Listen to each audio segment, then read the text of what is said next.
Are you all safe, dear listeners? On the outskirt of Seoul, today is August 17th, 2035. 5 years had already passed since August 17th, 2030, the day that became a catastrophe for all of humanity.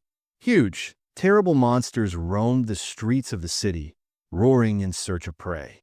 Such unidentified monsters began to flow out of perversions that arose all over the world precisely on that day. The speaker assumed that since then, they had sunk to nothing more than game for one meal. But his interlocutor was surprised when he heard such words as the awakened, who tried day and night, would have their hearts pierced by such words. The narrator was surprised that his interlocutor thought so and asked, "Whose merit, then, is it that as many as 40% of humanity still survives?" The MC suddenly looked up from the recording and jerked his head to the side. The voice in his earpiece admitted that he thought it was all thanks to the walls built from reinforced alloys. The protagonist raised himself up, looking over the stone ledge he was hiding behind, and froze in surprise. The man from the recording called his interlocutor shameless, and in the end, they came to the conclusion that the barriers have their limits, because you just need to look around. Overcrowding in safe zones leads to a shortage of basic supplies. The protagonist frowned, noticing the large number of monsters passing by. He counted that there were 6 monsters above Class C and 1 monster of Class A. Everything was as Giles said, and he took out his binoculars to take a closer look at the creatures passing by. Then he looked at the empty space that the monsters were approaching and realized that this meant that the heat was coming soon. Suddenly, a cloud of energy began to concentrate in the empty square, illuminating everything around with a bright flash. This light became brighter and brighter, and the protagonist, who put the binoculars to his eyes again, realized that this was the so-called sudden gate. The energy gradually became more like an elongated portal, and the protagonist was convinced that this was indeed a gate. He also knew about the person who would appear from it, and as soon as he said this, Park Kong-ho jumped out of the bright flash of light. He simply stood in place for a while and then shouted in amazement that he was here. He was glad that he was finally able to return, but his joy quickly turned to horror as he noticed monsters approaching him. He cursed, not understanding what kind of nonsense this was, and asked why these monsters were still here. Junhyuk, meanwhile, sighed in delight, assuming that this was really happening.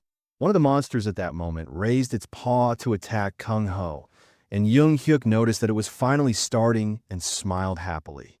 Sometime later, as the monsters were making increasingly eerie cries, Kung-ho, covered in blood, froze, breathing heavily. MC understood that in order to face one monster above Class C, it would take a lot of effort. Meanwhile, Kung-ho frowned in concentration, shouting the sword nest spell, and a large number of energy clots resembling swords in shape appeared in the air above him.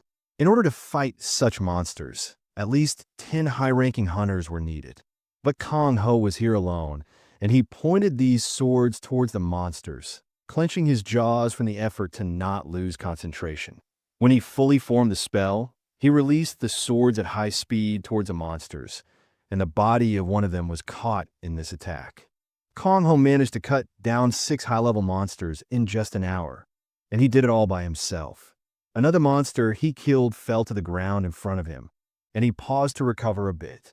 Now he only had 1 A-class monster left, but even if all 5 S-class hunters in the world gathered together, such a task would be impossible. However, despite such a depressing situation, the protagonist smiled enthusiastically as he continued to watch the unfolding battle. Although he had heard about it, he was now surprised at the true power of the Spear Master. Meanwhile, the monster began to concentrate its own magic attack to attack Kong-ho, and the protagonist decided to wait a little longer since he knew what would happen next. Meanwhile, Kung-ho cursed when he noticed the attack formed by the monster, and the protagonist mentally exclaimed that soon this power would belong to him. Meanwhile, the attack flew towards Kung-ho as a powerful beam, but he managed to rise into the air in time with his own skill. He activated Phantom Throw, rushing towards the monster, and then used the Demon Blade, making a large number of cuts. It managed to make a fairly large hole through the body of this monster. The monster fell to the ground, and Junhyuk exclaimed that it was a crazy battle beyond comprehension. He realized that it was time for him to go now and looked at Kong Ho, who fell to the ground, exhausted. One of his arms was missing, and he could not even move. The protagonist soon came down to him and thought that everything was still going, as Jekyll said. He carefully knelt down next to Kong Ho, put his palm on his back, called out to him, and asked about his condition. He remembered that Jekyll had clearly said that he had obtained Kong Ho's power by trying to save him, which meant that if MC helped him, he himself would obtain this power. Kong Ho blushed, spitting out blood, and the protagonist frowned, asking himself how he could save him. He realized that he needed to ask more details. And at that time, Kong Ho opened his eyes slightly and asked what year it was. The protagonist answered that it was August 2035, and Kong Ho sat up, then cursed because the difference was only 5 years, but he spent 30 years in another place, and here only 5 years passed. MC called out to him, advising him not to try to make unnecessary movements, but to just lie down. But Kong Ho knew that it was too late, and Junhyuk thought that he knew it and admitted to himself that he was sorry.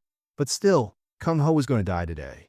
Kong Ho sadly lowered his head, cursing because he knew that if he had not spent most of his strength on opening the gate, then everything would have been different. He laughed sadly, and the protagonist looked at him with regret, but said nothing. Kong Ho, meanwhile, pulled out a photo, turning towards the protagonist, and confessed that he had a favor to ask of him. He asked him to find his family and take care of them if they were alive. MC asked in confusion and tried to refuse since it was a little difficult since he himself was not in a position to take care of someone. Kong Ho cried out in pain, but overcame himself and explained that he was not asking the protagonist for free, promising that he would give him the power. MC asked in amazement, but in his mind, he cried out happily since he understood that everything was going according to plan. Kong Ho, meanwhile, added that in order to give the power, he needed the protagonist's name. In this world, which was beaten by catastrophes similar to the apocalypse, there were always two common themes in the life of the protagonist. Before thinking about it, he froze but did not answer. Kong Ho, who meanwhile said his name, asked the protagonist, "What is his name?" In the past, when Junhyuk was older, he was leaning against the shelf and sadly lowered his head. Jonathan Curtis, laughing, was glad that they finally met. It happened in June 2008 in Junhyuk's hideout. He did not answer Jonathan, but thought that the property of irreversibility was applied, and life still goes on. Jonathan ordered him not to even try to dodge like a slimy eel and called him a villain. MC ignored him again and frowned, looking at the wound on his side from which blood was flowing. He knew that he would not be able to escape this time, and asked Jonathan, who told him and his comrades that he was here. Jonathan replied that it was the 16th ranked villain, Cha Jin-soo, with whom he had made a deal. Jin-soo gave them the MC data for $1 million and a promise not to pursue him for a year. The protagonist called Jin-soo names, angry at him for doing such a thing. He had experienced the death of his parents, false accusations, prison, a car accident, and then the death of his younger brother and sister. Jonathan pulled out a sword, pointing it at him, and suggested that it was time for Junhyuk to die if he had already gotten the answers he wanted. He wondered if he was okay with that. As those unfamiliar words began to make sense to the protagonist, he found a way to reverse his life. And so he asked Jonathan if that was really the case. Before they could begin, he showed the stone lying on his palm and asked his opponents if they knew what it was. Jonathan didn't answer him. His eyes widened, and he frowned in confusion. The protagonist explained that it was an artifact that was rumored to be the rollback stone. Jonathan asked in shock and turned to his comrades, unhappy that they were just standing there. He ordered them to kill MC now, but he had already activated the artifact, and from it began to emanate light, which gradually became brighter. The protagonist, laughing, offered Jonathan to meet in the past. He begged that it was the moment before the disaster, or at least the time when his brother and sister were still alive. At the moment, he finally looked away from his memories and raised his hand, noting that he had entered the world of the past, having spent 23 years to return. In the end, he told Kong Ho his name, thinking that this was still the same world that was on the verge of collapse due to the gate and monster attacks. But still, life goes on. Kong Ho smiled through force, looking at his outstretched palm, and took his hand confidently, squeezing it. This time it was different, and Kong Ho frowned in concentration, declaring the system transfer and named the target as MC. Energy spread from his side, raising dust in some places. And the system warned that the system transfer was starting, but would lead to the destruction of the creator's physical body. That's why it asked Kong Ho to confirm the execution of the command. But he chuckled and noted that he was still a dead man. And so he confirmed the transfer. Since he initiated the system transfer, a new user, Junhyuk, was registered, and streams of magical energy began to converge on him, enveloping his entire body. The creation of a second system original and the transfer of the master copies began. The system began to scan the body of a user, Junhyuk, and he himself suddenly frowned, looking at Kong Ho, who said that he should not let down his guard until the very end. Because although the transfer had already begun, if he was not careful, it could be canceled. The protagonist asked in shock, and at that moment, the wounded monster began to rise behind him, and he froze, frowning. Kong Ho, who also noticed this, cursed and laughed, admitting that life was truly terrible. The protagonist turned around in fear, clenching his jaw, and the monster growled. And Kong Ho sadly added that in fantasy novels, people return home and live happily ever after. He called out to the protagonist, and he looked at him, and Kong Ho noted that he would have to forget about transferring the power and suggested that he just run away before it was too late. He was sorry that things were turning out this way, but at the same time, he knew that he had no choice. However, the protagonist ignored his words and looked around, paying attention to a bent pipe lying a little to the side. Kong Ho added that if life is terrible, then a person will have to live with it. And so he advised the MC to just adapt and survive. However, he took the pipe and stubbornly clenched his jaw, frowning in concentration. The fact that he did this surprised Kong Ho, and he asked him what he was doing. He assumed that the protagonist had gone crazy, but he explained that this was not the case, and he was actually well aware of what he was doing. In fact, he was tired of running away, and so he stood in front of the monster, who growled in displeasure but eventually turned around and began to walk away. Even MC was surprised that this happened, and afterward, he sighed in relief, admitting that he thought he would die from the strain. He threw the pipe aside, and Kong Ho admitted that they were lucky. But the protagonist was sure that it was all thanks to Kong Ho, because if the monster had not been critically injured, it would have attacked. And suddenly, he noticed that Kong Ho's body was gradually starting to dissolve. And he cried out excitedly, but he didn't pay attention to it and reminded him of his words, begging him to find his family and make sure to take care of them. He wouldn't forgive him even in death if he broke his promise. And he pointed at him with his finger in order to strengthen the impression of his words. After that, his body completely dissolved and the system transfer was 100% complete. The system warned that the user's body is not suitable for receiving the system, and it also completely finished scanning the user's body, Junhyuk, so the body restructuring through awakening began. He pressed his lips tighter, waiting for the transfer, and the system warned him to be prepared for the fact that the restructuring process may be associated with some pain. MC jerked, opening his eyes wider, and with difficulty holding back a scream, and the awakening started, but so far it is only loaded at 1%. Soon the MC was shaking. Each time he flinched more and more. He thought that he was trying to hold on, but in reality, it hurt much more than he expected. It felt like all his bones were breaking, and his flesh was falling apart. He arched his back, raising his head up, and screamed in pain. Sometime later, when the sun had already risen, outside the truck that Jiddle was driving came closer. Jickle cried out in surprise when he noticed the MC here and asked why he was here.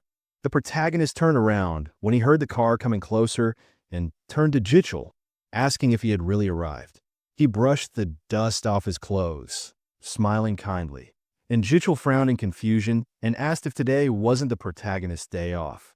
He remembered that the MC suddenly asked to switch shifts yesterday, so he came today. The protagonist admitted that he was going to go back, but then a monster appeared, so he got stuck here and missed his chance to leave. So he ended up spending the whole night here. Jaw let out a shocked cry when he realized that the protagonist had spent the whole night here, and he assumed that he was tired of living, but he smiled, telling him to forget about it, because thanks to this, he hit the jackpot. He laughed, and Joel didn't understand why he was acting like this. Meanwhile, the MC asked in surprise why Jichel was here at this hour. The thing is, it was a bit early before the workday started, and the protagonist was also wondering where the rest of the team was. Jig hesitated, sweating and scratching his cheek, trying to make an excuse, and in the end, he announced that he was waking up early lately, which is why he came so early. The others were also about to arrive soon, and Junhyuk understood everything but thought that the excuse about Jichel getting up early was nonsense, assuming that he was hiding something useful again. Jichel, meanwhile, remembered what Jung told him and began to tell the MC about it. He thought about Jichel being the leader of the hyena team, and he was the one who originally owned the ability of Spearmaster, which the protagonist stole today. Spearmaster was the ability to copy and use the abilities of other awakened. But Jichel could not use it properly, and Junhyuk assumed that this was why he gradually became an outcast among the other awakened until he was found dead in an abandoned building. In the end, he got into his truck, warning Gile that in that case he would go, and he wished him a good job. Jichel responded in kind, and MC thought that the reason for Gile's downfall was simple, and that was because Gile had revealed his ability to be a copy when he registered as an awakened. He knew that no one would tolerate his skills, which he had worked so hard to obtain, being copied so easily. Soon he was already on his way, his eyes focused on the road ahead of him. But he was briefly distracted by the crystals lying on the seat next to him. There were 3 B-class crystals and 4 C-class crystals. And although he felt a little ashamed in front of Jichel for stealing these crystals, he had almost died for it. So now he just had to figure out what to do with these crystals. Even if he just sold them, he could retire comfortably. But he couldn't do that since these crystals were useless to him anyway. These crystals were rare, and he remembered that Jichel, after awakening his power, was so shocked that he didn't even get to the trophies.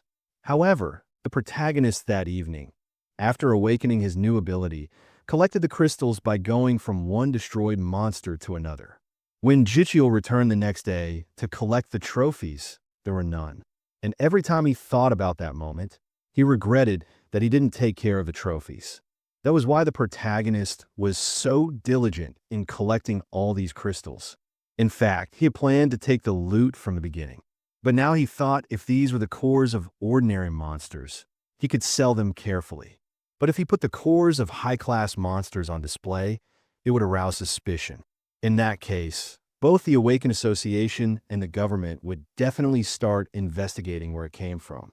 And in the worst case, he wouldn't even be able to get the full price of these crystals and might be forced to sell them for a pittance.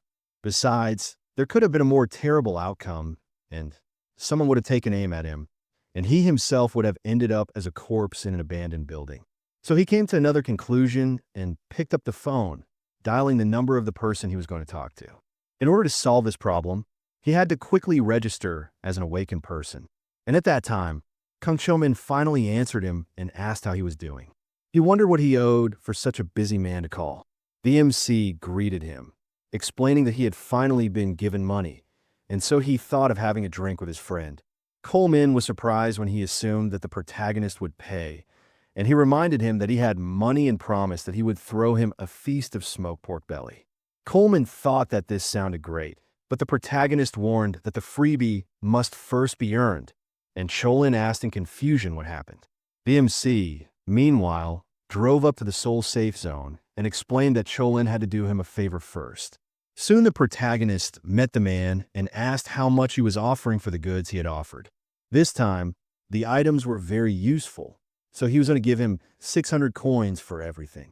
The MC asked him to add a little more, since in their time, it was very difficult to find anything worthwhile, and he thought his interlocutor knew this.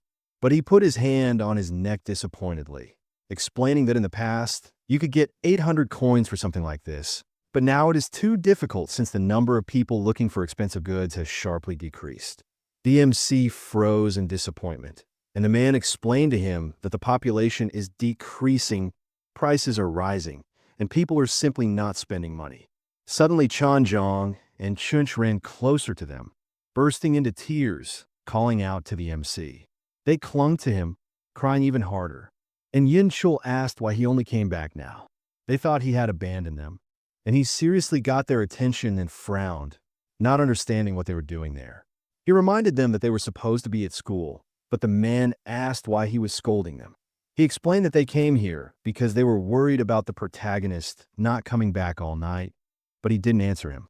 And he added that money was good, of course, but the protagonist also needed to think about what would happen to these children if something happened to him. He finally asked them to stop crying and asked why they were crying. The children covered their eyes with their hands, saying that they were not crying. And finally, the MC suggested that they go home, promising that he would fry meat for dinner. He placed his hands on their heads, and they instantly became happy since they loved meat. Suddenly, Yin Young remembered something and told the protagonist that grandmother upstairs had told the protagonist to come see her when he returned. He realized that she was talking about the landlady, and she confirmed this by telling him that the woman had said that the rent was overdue. The protagonist thought about it and said nothing more. Soon they arrived at apartment 601 and placed the prepared food on the table. They were silent for a while, and eventually the woman excitedly asked why the protagonist had brought all this. He explained that he had gone to the butcher's shop, bought some meat, and thought of her. She remarked that it would be better if he saved it for the children. He did not respond to this, but handed her an envelope, apologizing to her for the delay and explaining that it was the overdue rent. However, the woman warned him that he did not need to rush since she was going to talk about it anyway. She knew that the protagonist had been having a hard time lately, so she decided to only charge him half the amount. He asked her in confusion, but warned her that there was no need. But Changa tried to dissuade him from arguing since they should all help each other in hard times.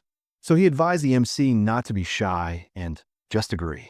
The woman suddenly hit him on the head with a spoon, calling him a bastard, and asked if this was really his house. She reminded him that the house belonged to her and indignantly questioned why he was acting like the boss there. He put his palm to the spot where she had hit him and cried out indignantly, asking if she needed a spoon to scoop rice or to split skulls. He reminded her that after her death, the house would still belong to him. She angrily added that he didn't need to tell her that. He looked at the spoon in fear, screamed, and jerked, expecting the next blow. The woman added that because of him, her stomach was twisted into knots, and she couldn't sleep at night. In her opinion, he wasn't studying but running around doing nonsense that he called being a porter. Changa was outraged that she called it nonsense because he was sure it was studying. She didn't understand what he was studying, and he explained that he was learning how hunters fight in case he became an awakened. Grandma suggested that he study on his own first and asked why he was finishing college. MC watched their quarrel with a smile, and Chango added that now was the time of the awakened and the age of hunters. He was sure that his grandmother had no idea how this world worked. She didn't know what to do with him and asked that at least Junhyuk tell him something since Changu at least listened to him. MC suddenly felt his phone vibrate in his pocket and took it out, noticing an incoming call from Shulman.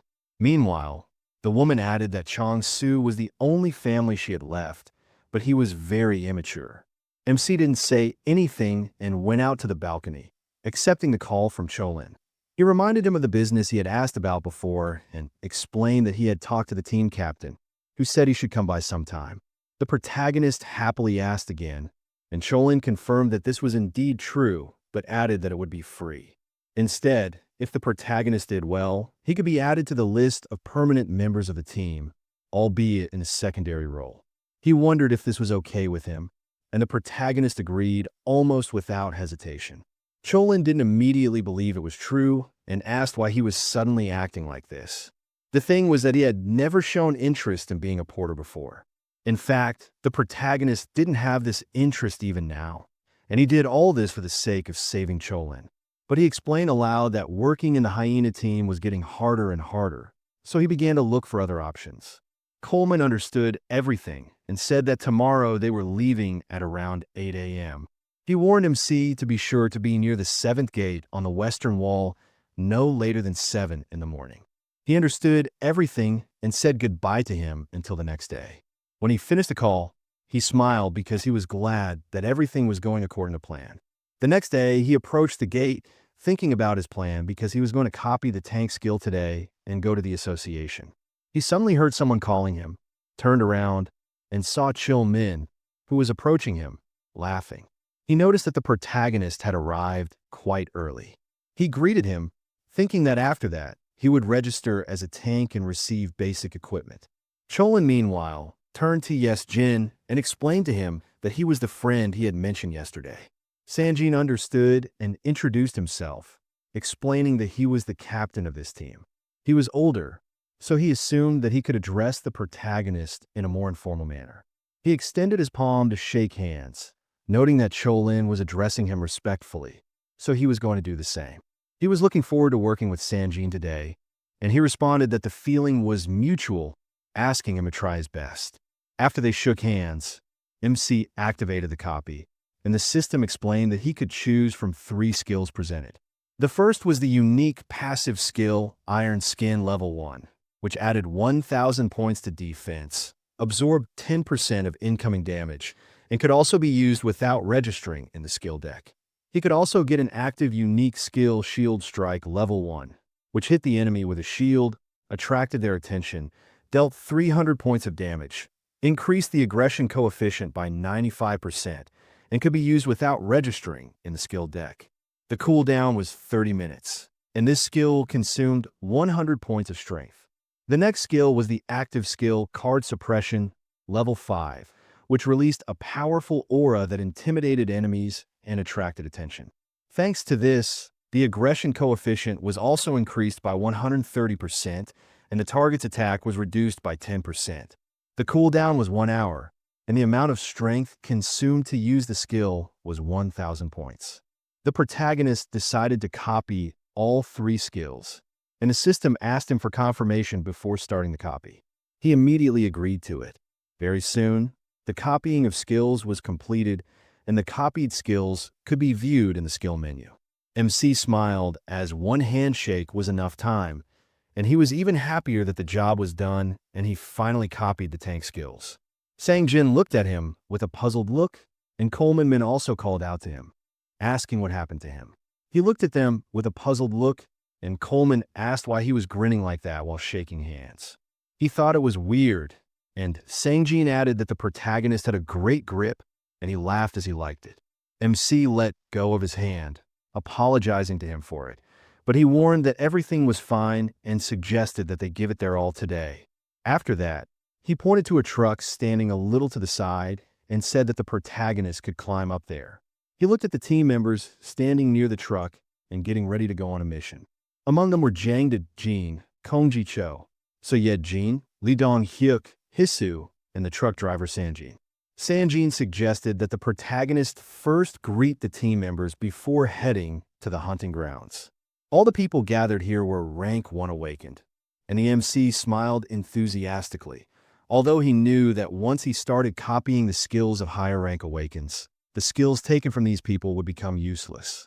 But even though that was the case, he decided that he needed to copy this for now, even if he deleted it later. Soon the truck was already on its way, and the protagonist, sitting next to the rest of the team, thought about it, counting that he had already copied 13 skills while they were driving. He copied 3 skills from healers and looked at Hisu, from whom he took it. He also copied 1 crafter skill, 2 catcher skills, and 7 attack skills. He thought it was incredible, but now he could perform the roles of a tank, attacker, healer, crafter, and catcher. Soon they arrived at a ruined part of the city where monsters were roaming. Sangjin, unhappy with the fact that the monsters were gathering somewhere, activated a shield strike, attacking a monster. Of course, the number of skills that the protagonist could take was limited, and having skills of different roles was a bit difficult. Meanwhile, Sanjin attracted Dong-hyuk's attention, suggesting that he use a long-range attack, and he immediately agreed and ran forward. Using skills of different roles, in the protagonist's opinion, was powerful depending on how it was combined. Dongguk, meanwhile, shot at the monster, wounding it, and Sanjin attracted Yajin's attention, telling her to finish off the monster. She understood everything and shot the monster, finishing it off completely so that it fell to the ground and did not move anymore. Sanjin praised them for their excellent work, calculating that there were only 2 opponents left. The protagonist had nothing else to do and decided to try activating something for fun. But he gave up on the idea, since once activated, he would not be able to change roles for 24 hours. He was going to register as a hunter right after this hunt, so he decided that there was no need to complicate things. Sometime later, the battle was over, and Sanjin laughed since another day had passed without any incidents. He praised everyone and also pointed out that the protagonist's stamina was very good. Today, they had an unusually large amount of offal compared to other days, but he was a little disappointed since this was usually the case. He suddenly noticed another porter who was bending over under the weight of his backpack, admitting that he was going to die. Chillman smiled, telling Sanjin that the MC was quite famous for his fists during his school days. Sanjin was surprised and asked if Chman meant the time before the disaster by school. He confirmed this, admitting that he had a sense for something like that. Technically, the protagonist did not even train, but still the so-called athletes ended up at his feet. The protagonist scratched his cheek with his finger in embarrassment, and Sunjun asked if he was a bully. He did not seem like that kind of person, and Coleman explained that calling Junhyuk a bully was too much since he was the one who beat up the bullies. The thing was, he had a dream of becoming a detective, and Coleman thought that if the world hadn't changed, that's probably what the protagonist would be doing now. In any case, Sanjin got off the topic by praising the protagonist for his good work, and he handed him an envelope with his pay. He asked him again, confused, explaining that he wouldn't take it as he had said so before. Sanjin told him to just take it and thank him for it, because if it weren't for the protagonist today, their porter would have a hard time. He wondered if the protagonist had already thought about continuing to work as a porter. He could arrange a position for him if he wanted it, and the protagonist smiled as he accepted the envelope, promising that he would think about it. Sangjun started to walk away, suggesting that they meet again sometime if the opportunity arose.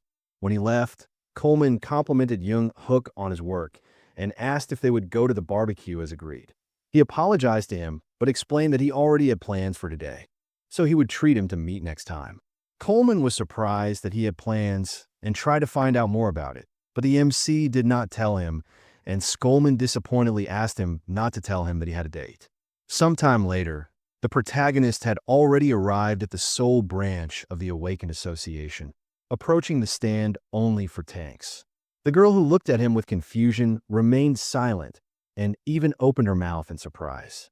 The protagonist did not say anything either, and in the end, she asked him to repeat what he just said. He explained that he had come to register as an Awakened, and she noted that this was a registration desk for tanks only and asked if he was sure that he had awakened as a tank.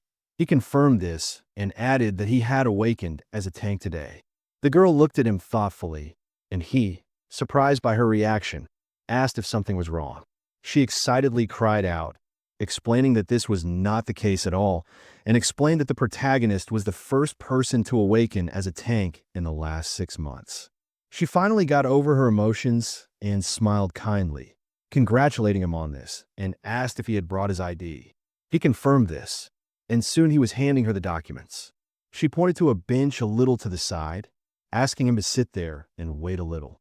Soon MC followed her recommendation and lowered his head, thinking. He gradually became sadder and thought that after returning, when he first opened his eyes, he thought he was dreaming. He grabbed his hair and lost himself in memories. When he was in prison, his brother and sister came to visit him, and then he cried when he learned that they died in a car accident. He remembered the moment when he sat on the floor of the cell, hiding his face in his hands and crying. The death of his brother and sister was decisive in his decision to become a villain, and he changed radically very quickly. However, when he came back and saw his brother and sister alive, He felt a lot of joy, and at first, he even thought that it was just a dream. He remembered the moment when he saw his family again, and now he frowned determinedly, promising himself that he would never lose his loved ones again. He was going to protect them at all costs, and clenched his hands in a fist resolutely, looking straight ahead. Suddenly, a system window appeared in front of him, and he examined it. According to the reports, the stamina ranged from the lowest at 6,000 points to the highest at 15,000 points. The strength was randomly assigned between 2,000 points and 5,000 points, and the protagonist stats were the maximum for the first awakening. He chuckled to himself, thinking that this was a good start. He was also attracted by the inscription about the formation of the core, and he thought about it and asked himself, "What is this?" He put his hand on his chin, but he still could not remember Gile mentioning anything like this. But in the end, he did not think about it for long and decided that he would find out about everything when the formation was completed, since it had already begun to form. Finally, the girl, who had become accustomed to his attention, approached him. He looked at her thoughtfully, and she returned his ID card to him, explaining that they had finished checking his identity. She pointed to Lim Junhyuk standing next to her, asking the MC to follow him for the test. Junhyuk greeted him and extended his hand for him to shake. The protagonist admitted that it was nice to meet him, and they shook hands. Junhyuk explained that they had prepared everything in advance, so they could start the test now. They walked to the elevator to get to the right place, and the protagonist looked at Junhyuk with a studious look, noticing that he was not an awakened one, so copying him was impossible. He thought that Ji-hun must be awakened if he was working for the association, but it turned out that there were also unawakened personnel here. He looked at him like this the entire way. Finally, they moved to a room where he lay down on a special couch. Junhyuk told him that the test consisted of 3 stages. The first stage was to measure strength and endurance. For this, he attached special wires to the device to the protagonist. When the preparations were complete, Junhyuk began the measurement, and the protagonist froze without moving. After a short silence, Junhyuk warned him that it would take about 10 minutes, so he advised him to just relax. After that, he told him about the second stage of the test, which involved using the active skill of a shield strike. Soon the protagonist, dressed in a tracksuit and armed with a shield, stood in front of a mannequin representing a monster. Ji-hun, as well as the other researcher, were watching from the other room. And in the end, Ji-hun also added that this test included measuring the aggression level. Measuring the aggression level was simple, and Junhyuk just needed to use his skill on the monster dummy in front of him. He took a fighting stance, frowning in concentration, and Junhyuk clarified that it didn't matter which part of the dummy he hit, so he didn't have to be shy. MC activated his shield strike, attacking the dummy, and both researchers' mouths opened wide in surprise. The final step of the test was the third stage of evaluation. Soon Junhyuk had already brought MC a glass filled with a hot drink and handed it to him.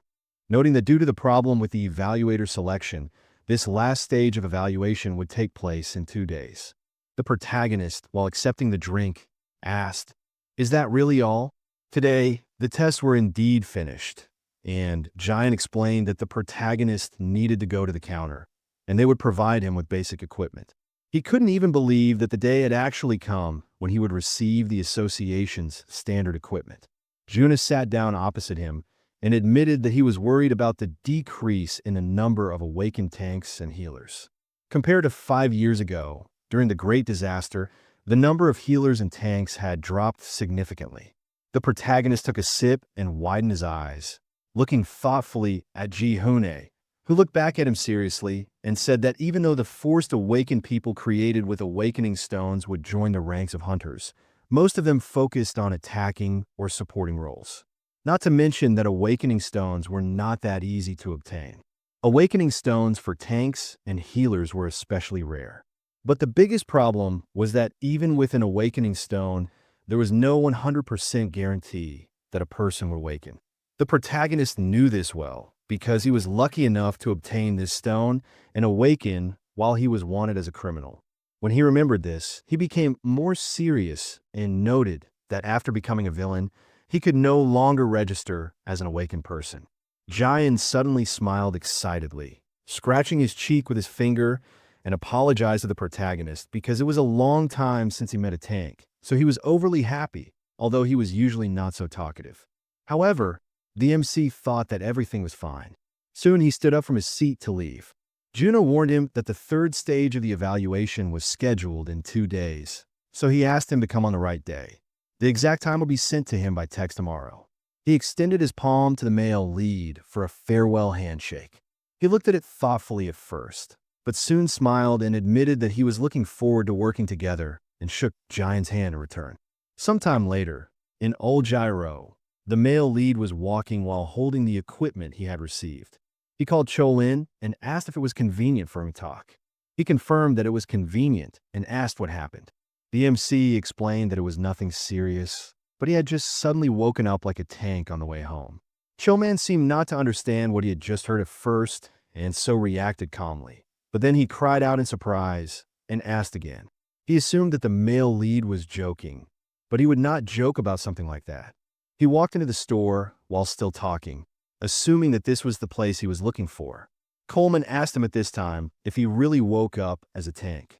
MC pointed out that he had said this before, and Cholin let out a surprised cry, noting that it was unbelievable. They had only separated a few hours ago, so it was even harder for him to believe what was happening. MC suddenly froze, even with his mouth slightly open in amazement, when he looked at the item he saw on the counter in front of him. Chillman, meanwhile, again noticed in amazement that the protagonist had become a tank, but he did not answer him. So Chillman assumed that the call was disconnected. The protagonist, meanwhile, was focused on the model of the praying mantis's front leg, which cost $3 million. He cursed, not even understanding who would pay $3 million for this garbage. He assumed that these people were crazy, and in the end, he was distracted from his thoughts as Cholin tried to call out to him again. The protagonist said that he could hear him now and noticed that the connection was cut off for a second. He finally explained that he went to the association today and registered as an awakened. He also said that he was told that he would have a test for a rank 3 tank in 2 days, and he thought that watching veteran hunters hunt might help him. That was why he asked Coleman if he could join his team as a porter again.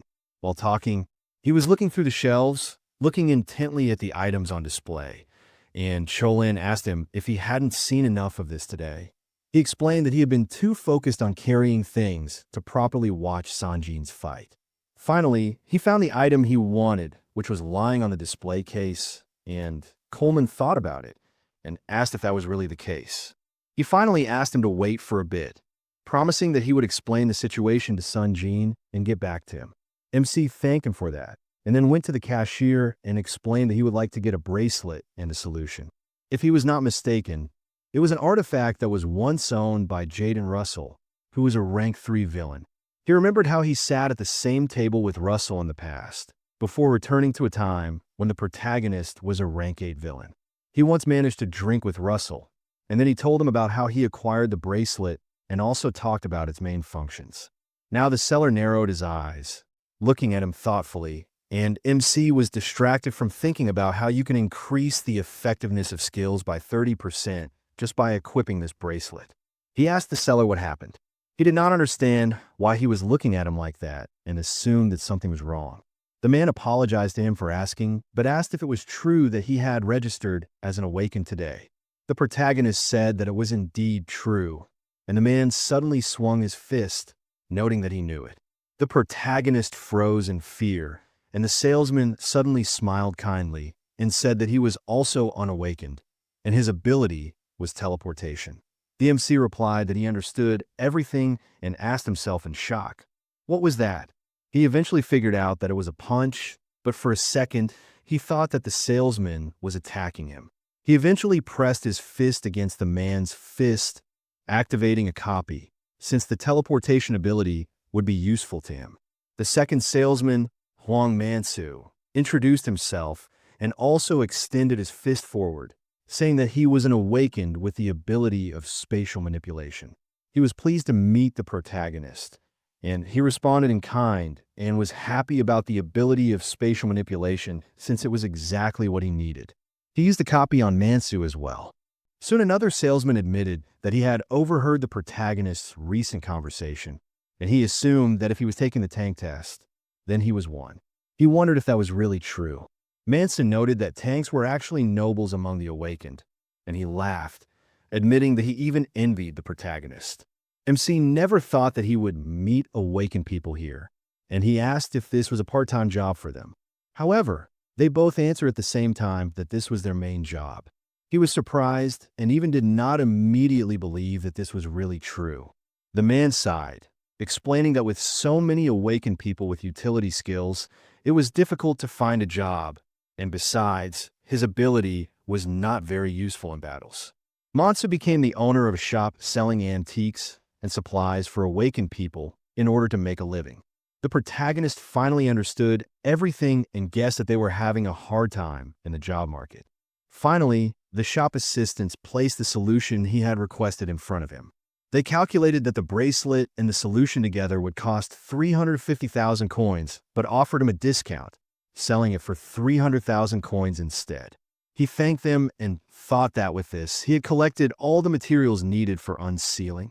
The bracelet, the solution, the crystals above D-class that he had at home, and his blood as a binder for everything. Soon, he finished all the preparations, and the resulting artifact was in his possession. He put the twilight bracelet on his hand, admiring it with delight. Suddenly, a system window appeared next to him, announcing that the 38th artifact among the 101 artifacts created by the owner of the original system had been unsealed. The Twilight Bracelet was registered as an installed artifact in the system, making a total of 16 artifacts registered at this point. The protagonist could now see the options of the registered artifact. The Twilight Bracelet was linked to the user of the second original system, Junhyuk. Since it was unsealed by the user of the original system, the item was completely unlocked. The protagonist didn't fully understand what the system meant when it mentioned the 101 artifacts created by the owner of the original system, but he was suddenly distracted from his thoughts as Coleman called him. At first, he was startled by the sound of the incoming call, but eventually he picked up the phone and greeted Coleman. He sighed and explained that he had told Sanjin everything about it. The protagonist froze, listening attentively. Coleman said that no matter how much he explained, Sanjin dismissed it as nonsense and claimed it didn't make any sense. That's why he warned that he would only believe it if he saw it with his own eyes. The protagonist smiled happily and asked if Coleman was joking. He had already assumed that Sanjin had refused. Coleman suddenly laughed and noted that the protagonist was very straightforward. Meanwhile, he activated spatial manipulation, and a portal appeared in the air next to him. Coleman warned that they would meet tomorrow morning at 7 a.m. near the 7th gate. He assumed the protagonist knew where it was and reminded him not to be late. Reaching into the portal, he pulled out a suitcase with equipment and replied that he understood everything. Afterward, he said goodbye to Coleman until tomorrow. The next day, near the appointed place where the rest of the team had already gathered next to the van, the protagonist appeared and greeted them. Sanjin and Coleman froze in shock, their mouths agape as they looked at him. Coleman noticed that the clothes suited him, and Sanjin realized that it was true. The protagonist had awakened as a tank. Coleman gave him a general outline of the situation, but he still couldn't believe it had happened in just one day. The protagonist laughed, agreeing, and explained that he had suddenly awakened yesterday on his way home. Sanjin had heard that the number of natural awakenings had dropped significantly lately, and he was very impressed. The protagonist had already told Coleman about this, but now he informed everyone else that he would be taking a test to become a rank 3 tank the next day. That was why he had come to watch Sanjin command and tank, as he thought it might help him. He apologized to Sanjin for bothering him again. Sanjin thoughtfully put his hand on his chin and realized the protagonist wanted help. He wasn't sure if the protagonist could learn anything from him, but he decided to give him just one piece of advice. As someone who had started doing this earlier than him, Sanjin asked the protagonist if he knew why he was wearing that shield. It wasn't because he had suddenly awakened as a tank, but because it was his choice.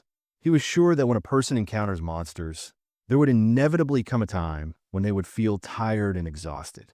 And at such times, one should remember that it's not skills or stats that can bring someone back to the ranks. It's a person's determination.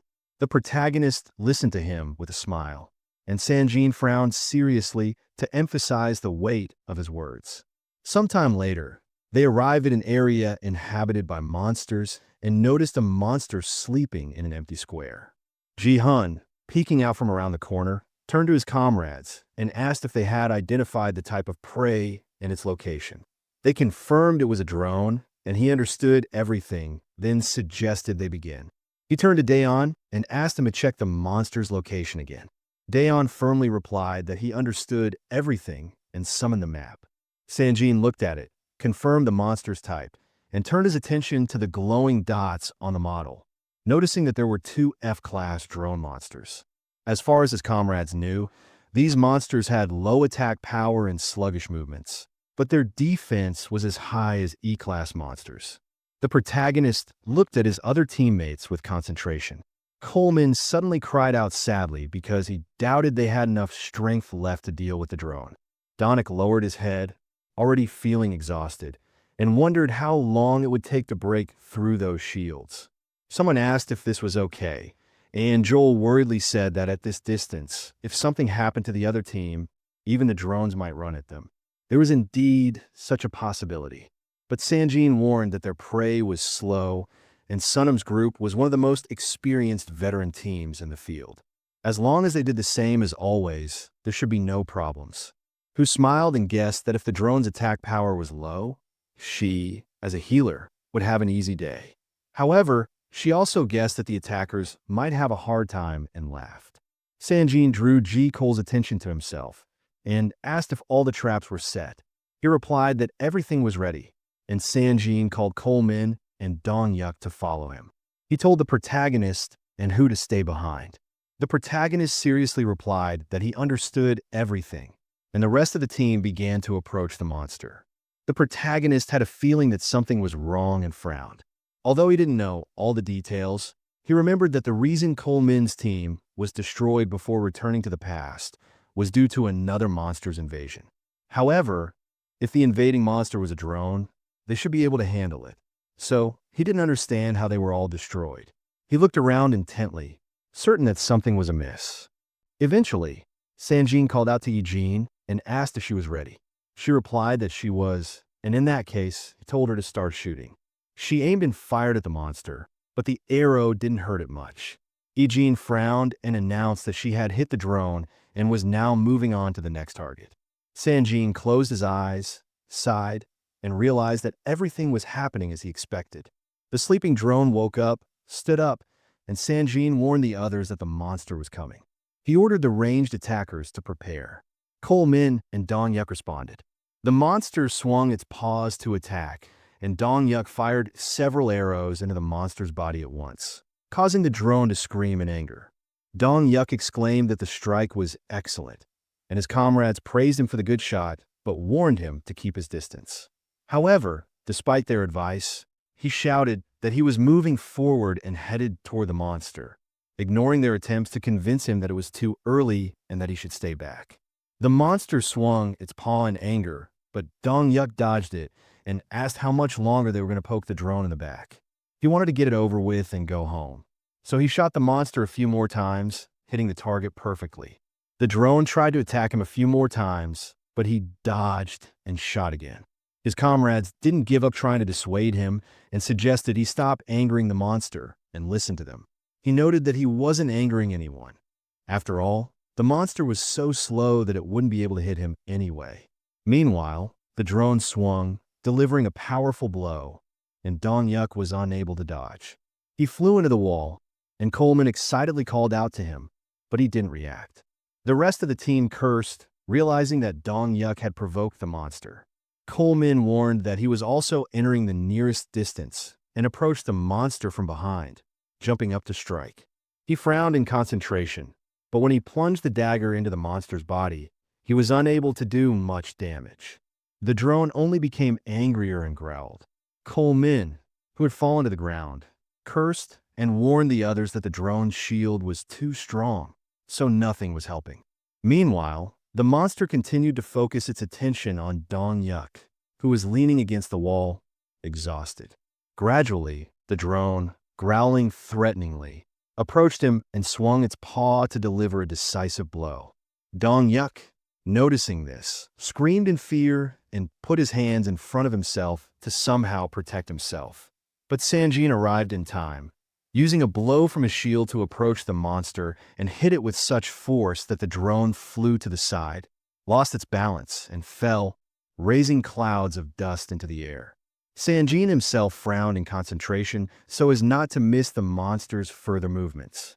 The area was quiet for a moment, but the monster soon stood up, angrier than before, and began looking around for a new target. Finally, it focused its attention on Sanjin, who called out to Junhyuk and Min, explaining that he would provoke the drone toward him. He ordered Min to prepare for long-range attacks and Yejin and Junhyuk to prepare for close-range attacks. They acknowledged his orders, and he used suppression. Waves of energy began to spread out from him, provoking the monster, which opened its mouth wide, showing sharp fangs, and growled. Sanjin frowned, realizing that he had managed to provoke it, and the drone began to swing its paws, striking him. He put up a shield in front of himself and screamed, but managed to stand his ground and block all of the drone's attacks. Once again, as the monster raised its paws to strike, an attack flew past its body. Junhyuk warned Yejin that they should act now. She responded, indicating that she understood, and took aim, pulling back the bowstring of her weapon. Finally, she fired, hitting the monster's head directly. Although no obvious damage was done, the drone trembled in discomfort before curling up, exposing its hard shell and protecting its more vulnerable parts. Sanjin ran toward the drone, shouting to Min that he should use a long-range attack. Min shouted that he was already prepared, and from both sides, they ran toward the monster, raining down more blows on it. Sanjin warned everyone to continue with basic attacks until the next command. Min, who was also trying to break through the monster's shield, cursed and admitted that just looking at the monster's back was already tiring him out. They continued to strike, suggesting that the monster should just die already. The protagonist continued to watch them from the side, remaining silent and lost in thought, who suddenly sighed, closing her eyes and lowering her head because she understood that if this continued, it would be the end of their hunt today. It seemed like a big disappointment to her, and she didn't understand why something like this always happened to them. The protagonist didn't understand what she meant when she said this always happened, and she explained that the drone was not a monster that appeared often. She put her hand to her head excitedly, noting that if a person was unlucky, they might encounter a drone once or twice a year. The protagonist looked at her carefully and asked how many times their team had killed such monsters. She told him that their group had encountered a drone for the third time in the last 5 months, as if they were cursed or something. Suddenly, she was distracted from her dejected mood and chuckled, noting that judging by the protagonist's questions, he was eager to learn something new. He apologized to her, assuming he might have bothered her with his questions, but she didn't seem annoyed. On the contrary, she handed him a device that could help him. He was surprised when he realized it was an M7, who told him that the official name of this device was the Jeremy M7, a measuring device developed by Jeremy Corporation. The protagonist looked at the device in amazement, his mouth dropping open in bewilderment. Who smiled, reminding him that he was there to watch them hunt before his third test. However, she didn't think it was appropriate to just stare, so she asked if he agreed with that. Using the M7 to analyze stats, she thought could really help the protagonist. Instead of answering, he picked up the device and put the lens to his eye. Looking at the battle going on with the M7, his mouth dropped open in shock. Who announced that, for example, the drone's health was 30,000 points and its shield was 150,000 points. Thanks to the device's effect, the protagonist could see these stats next to the drone's body, who suddenly became sad again, closing her eyes and lowering her head. She said that 30,000 points of health was a lot compared to most monsters, and a shield of 150,000 points was completely discouraging. The protagonist frowned in concentration, realizing that it would take forever to break through all of this. But he was suddenly distracted from his conversation with Hu as someone screamed in shock, not understanding what was happening. Daeon drew the attention of the others, warning that they had a problem. Sanjin didn't understand what he was talking about when he mentioned a problem, and Daeon announced that the life signals of the 4 team members on the other side had disappeared from the map. Sanjin asked in amazement, guessing that Daeon's words meant that Sunam's group had been destroyed. Daeon frowned seriously, and the protagonist, standing nearby and hearing everything, widened his eyes in surprise. He was horrified that the other team's indicators had disappeared, and he abruptly turned around, focusing his attention on the warehouse, standing a little to the side. The walls of it gradually began to shake, and after a while, cracks appeared, which grew larger and larger. Finally, a hole appeared in the wall, and a bloody monster emerged through it. The rest of the team realized that praying mantises were coming, and they screamed in horror. One of the monsters crawled out of the building completely, and the protagonist, watching this, mentally exclaimed that this was bad. The others still couldn't believe that the praying mantises were coming here, and they cursed over and over again, wondering how much time was left before these monsters arrived. Meanwhile, the praying mantis stretched its limbs, preparing for a quick dash.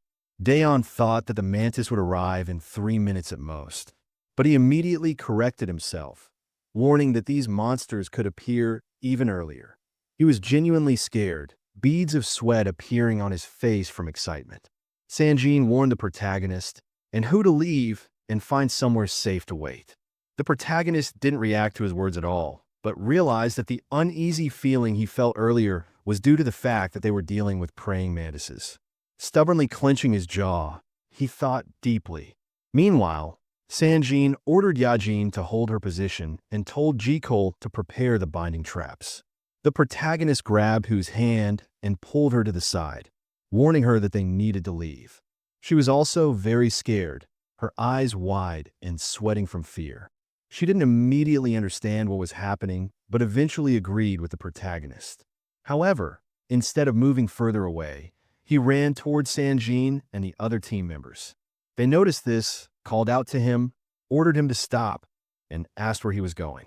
The protagonist didn't stop, but turned toward them and explained that retreating at such a distance was almost impossible. If the mantis caught them, it would tear them to shreds. As he said this, Sanjin also noticed that they were approaching him rather than following orders. He called out to Junhyuk, assuming he hadn't heard him, and reminded him that he had told him to retreat. But the protagonist stubbornly stood in front of him, putting his shield forward, and warned that retreat was not an option because the mantis was too fast. They would still need another 30 minutes to deal with the drone, which was why he wasn't going to retreat. Sanjin frowned, pressing his lips tighter, but said nothing. The protagonist asked what would happen if the mantis showed up now. He explained that they would almost certainly be destroyed in that case, and got into a fighting stance, preparing to take the monster's attacks. The mantis was approaching them with rapid leaps, but the protagonist didn't move from his place, even when the monster was very close to him. He was sure that in this situation, all they could do was hold out as long as possible. He shouted this, frowned resolutely, and prepared to fight. Sanjin looked at him in bewilderment and asked if he had gone crazy, but he did not answer. Sanjin then asked if he thought all awakened tanks were the same.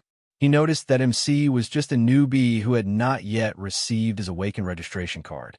However, the protagonist continued to stand there, looking intently at the monster. Sanjin wanted to say what would happen if a newbie who hadn't even completed a virtual battle yet recklessly attacked the mantis. But before he could finish, the monster swung its claw, delivering a powerful blow.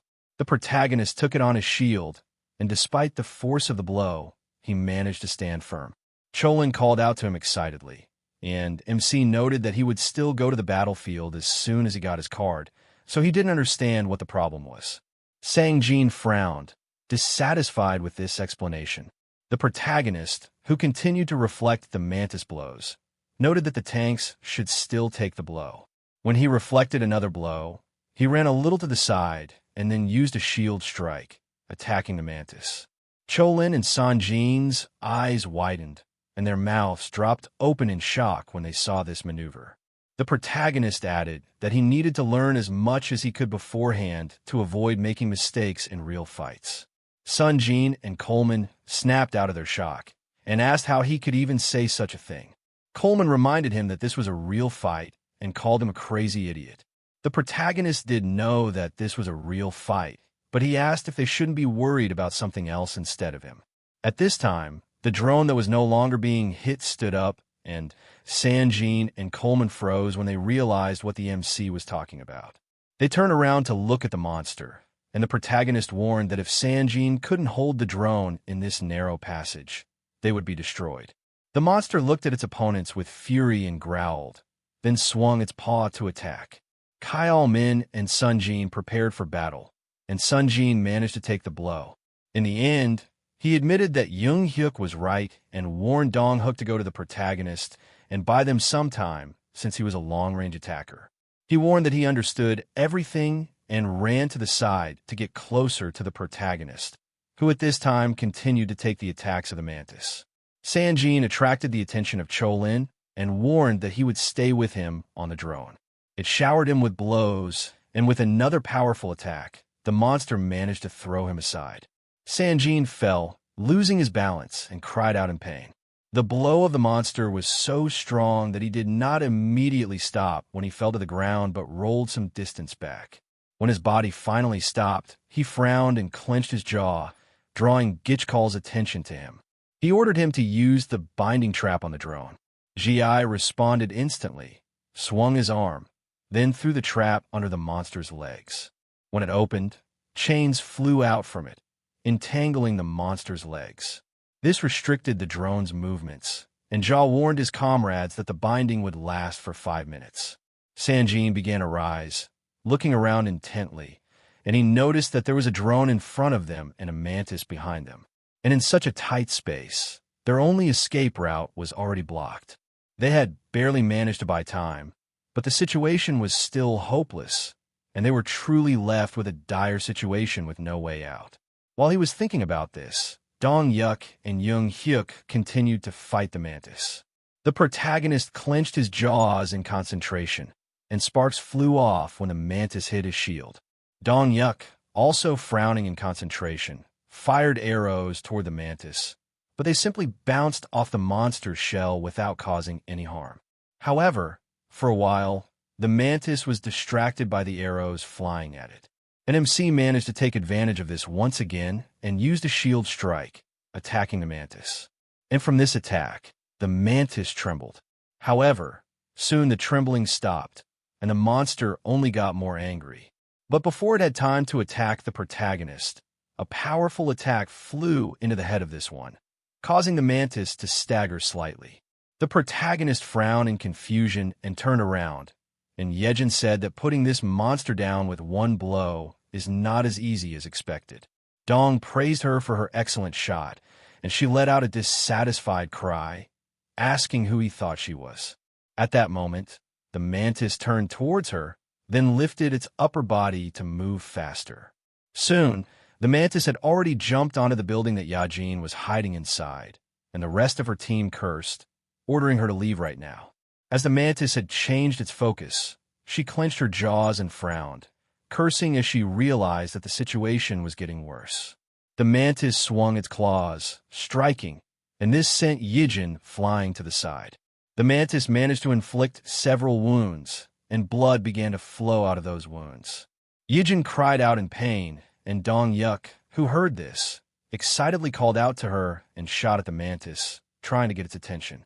The arrow bounced off the shell, but the monster didn't pay any attention to it, and Dongyuk cursed, clenching his jaws in displeasure.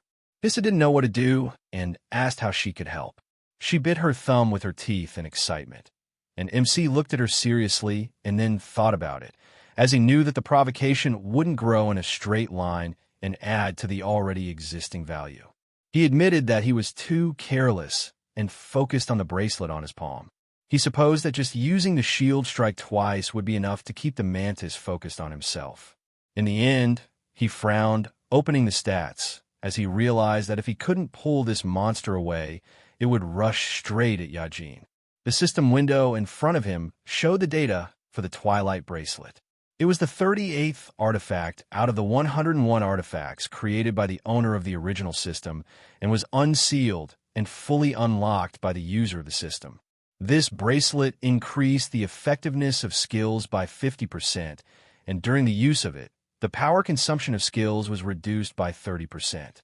In addition, the bracelet provided options applied during the formation of the core. It increased all stats by 100 points and also increased strength by 2,000 points and made the active skill teleport available. In addition, the bracelet was part of a set, and the remaining set of artifacts were the necklace of sunset and the ring of blossom.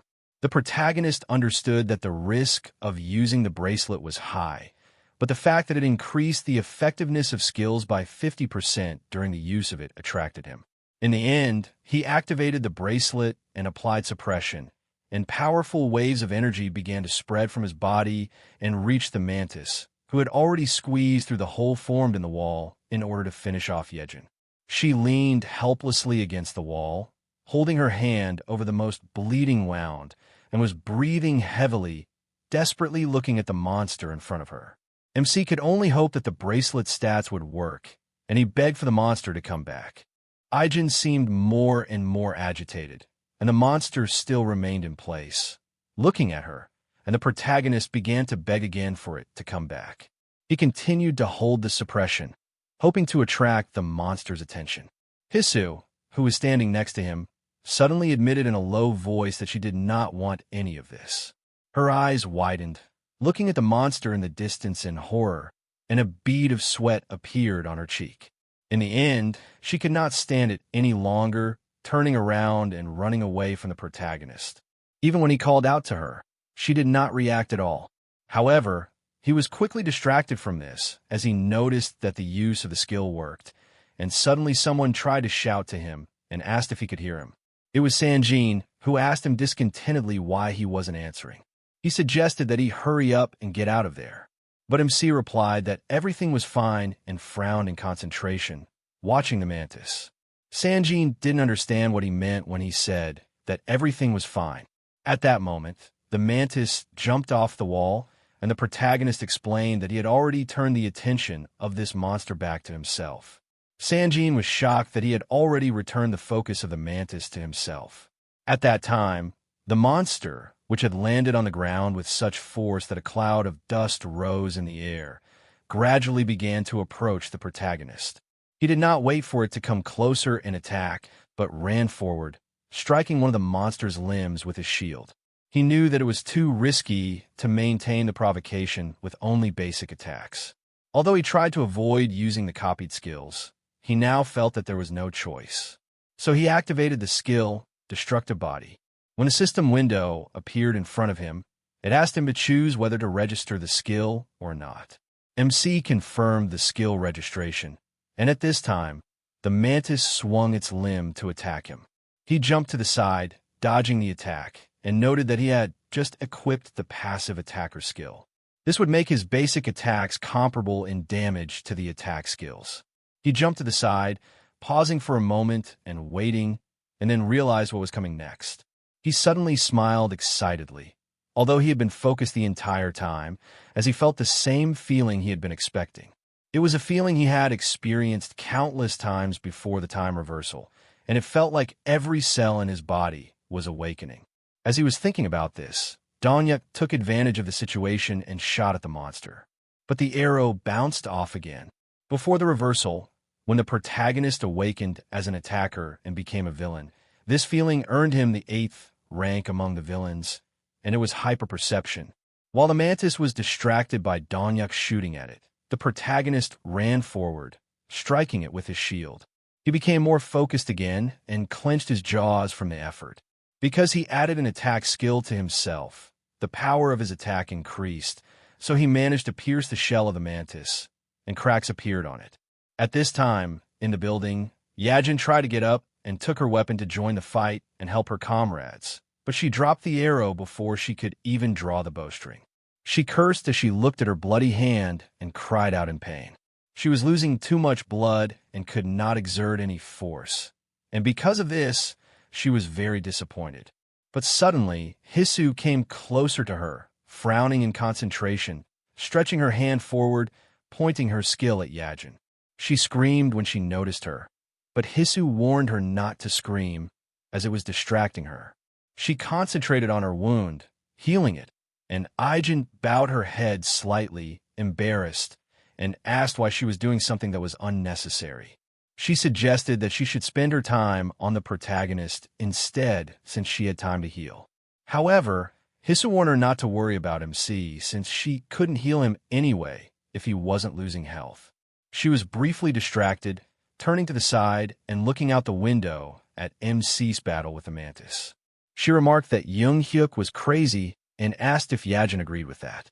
This conclusion was due to the protagonist taking all the damage as if he was the leader of their team. In a way, she thought he was even amazing. The protagonist continued to run around the mantis, attacking it from time to time, while Coleman and Sunjin remained focused on the other monster, striking it one after another. The drone roared in anger, but it could not attack too strongly as the trap it had fallen into was still active. Eventually, the team realized that the monster's shield would not last long, and Sanjin suggested that Coleman not waste time on basic attacks, but simply bombard the drone with skills as they needed to finish before the trap wore off. Coleman looked at him doubtfully and asked what would happen if they drew the monster's attention to themselves. However, Sanjin was determined to keep its attention on himself at all costs, and so he ordered them to do as he had told them before. He frowned in concentration while the monster raised both its paws and roared, preparing to deliver a crushing blow. This was the attack that Sunjin was waiting for, and he put out his shield. While the main part of the monster's body was exposed due to its swinging, he ran forward while using a shield strike. The binding trap was supposed to disappear in 10 seconds. And when Sanangjun heard this warning, he called out to Cholin, warning him to act now. He reacted instantly and jumped up, holding his dagger ready, and then activated a critical strike. He dealt a powerful slash to the monster's body, and as the skill took effect, he began to beg for the drone to explode.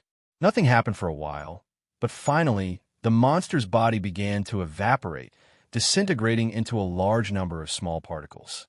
Chman realized that the attack worked, so he cried out in joy. This was the final blow, and Sunjin warned the others that their job was done here. When the monster's body dissolved completely, Coleman noticed the items dropped by the drone in the place where it had been. He called out to Sangjin, then walked closer to the items he had received and was surprised that they had received a core and a skill card.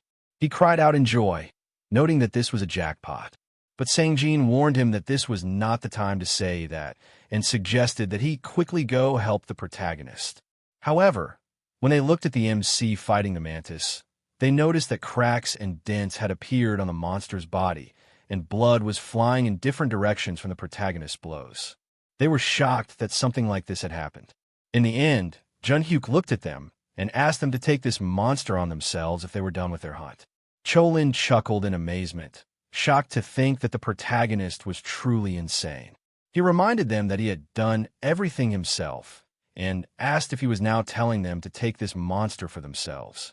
They didn't think he had much trouble in this fight, so they suggested that he take it as a learning experience and finish off the mantis himself. He paused briefly from attacking and jumped to the side, stopping to catch his breath. He asked again, a little unsure, if he should really destroy this monster himself. He launched another attack, running closer to the mantis, and one of his comrades declared that he had no objections, asking what the others would say. No one objected except for Yejin, who seriously declared that she was not the type to live in debt. She pulled the bowstring, aimed, and fired. And the powerful blow that flew towards the praying mantis did quite a bit of damage to it. The protagonist, taking advantage of the fact that the monster was distracted, jumped up, frowning in concentration, and fell on the monster's head, plunging the shield into the body of the praying mantis. Very soon, the monster had already fallen to the ground. Sanong-jin, standing next to Cholin, raised an eyebrow in surprise and called out to him. Cholin, as shocked as Sangjin, responded, and Sanangjin, who was focusing on the protagonist's shield plunging into the body of the praying mantis, explained that he wanted to talk about Colin's friend. Meanwhile, the protagonist pulled the shield out of the monster and frowned in concentration, and Sanjin asked if Coleman was sure the MC really awakened as a tank. Sometime after the battle ended, the team members began to gather near the truck. They decided to hurry up in order to prepare for departure. Sanjin clapped his hands, getting everyone's attention. And although he knew that they were all tired and exhausted, he suggested that they work at a faster pace, since if they were late, more monsters might appear. While the others were gathering, the protagonist stood to the side, wiping the blood of a mantis off his shield. Coleman came closer to him and asked if it was true that he used that thing back then. The protagonist didn't understand what he was talking about, so Coleman explained. He meant hyperception. He also began to wipe the blade of his dagger and remembered that the protagonist used hyperception every time he had a hard time in a fight during high school. The protagonist looked at him thoughtfully, but said nothing.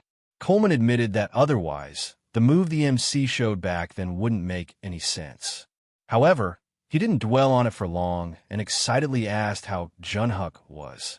The thing was, he remembered that back then, using this ability would give him a headache for the whole day. He said that he felt fine for now and suggested that it might be because he woke up. Coleman admitted that he was even jealous and exclaimed that some people are successful no matter what they do. He smiled and added that the MC was treating him to a drink today and warned that he wouldn't accept any excuses. However, the protagonist was distracted from talking to him because he heard his phone ring. He looked at it in amazement. In the end, he answered Coleman that they would meet another time since he needed to spend time with his siblings today. Before he could even accept the challenge and answer his siblings, he heard someone ask him in confusion. Who exactly was he?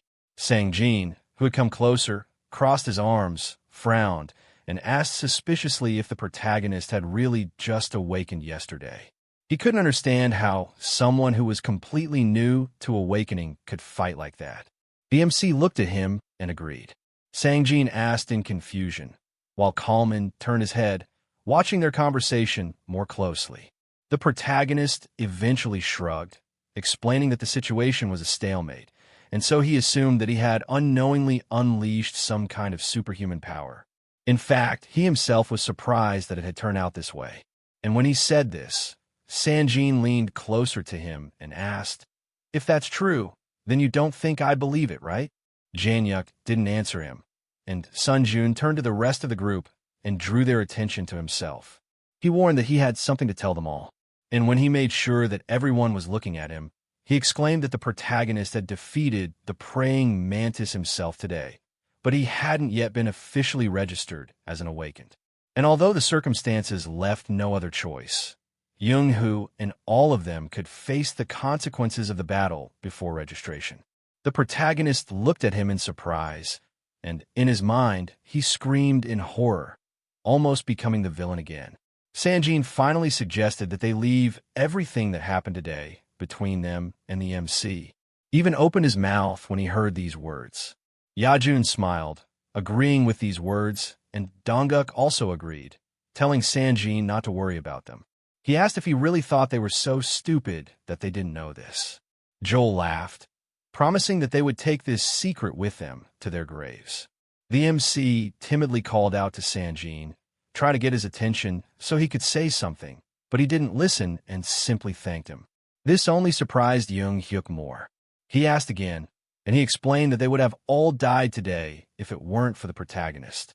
He turned to him, smiled, and noted that this was why he had decided to include him in the profit sharing this time.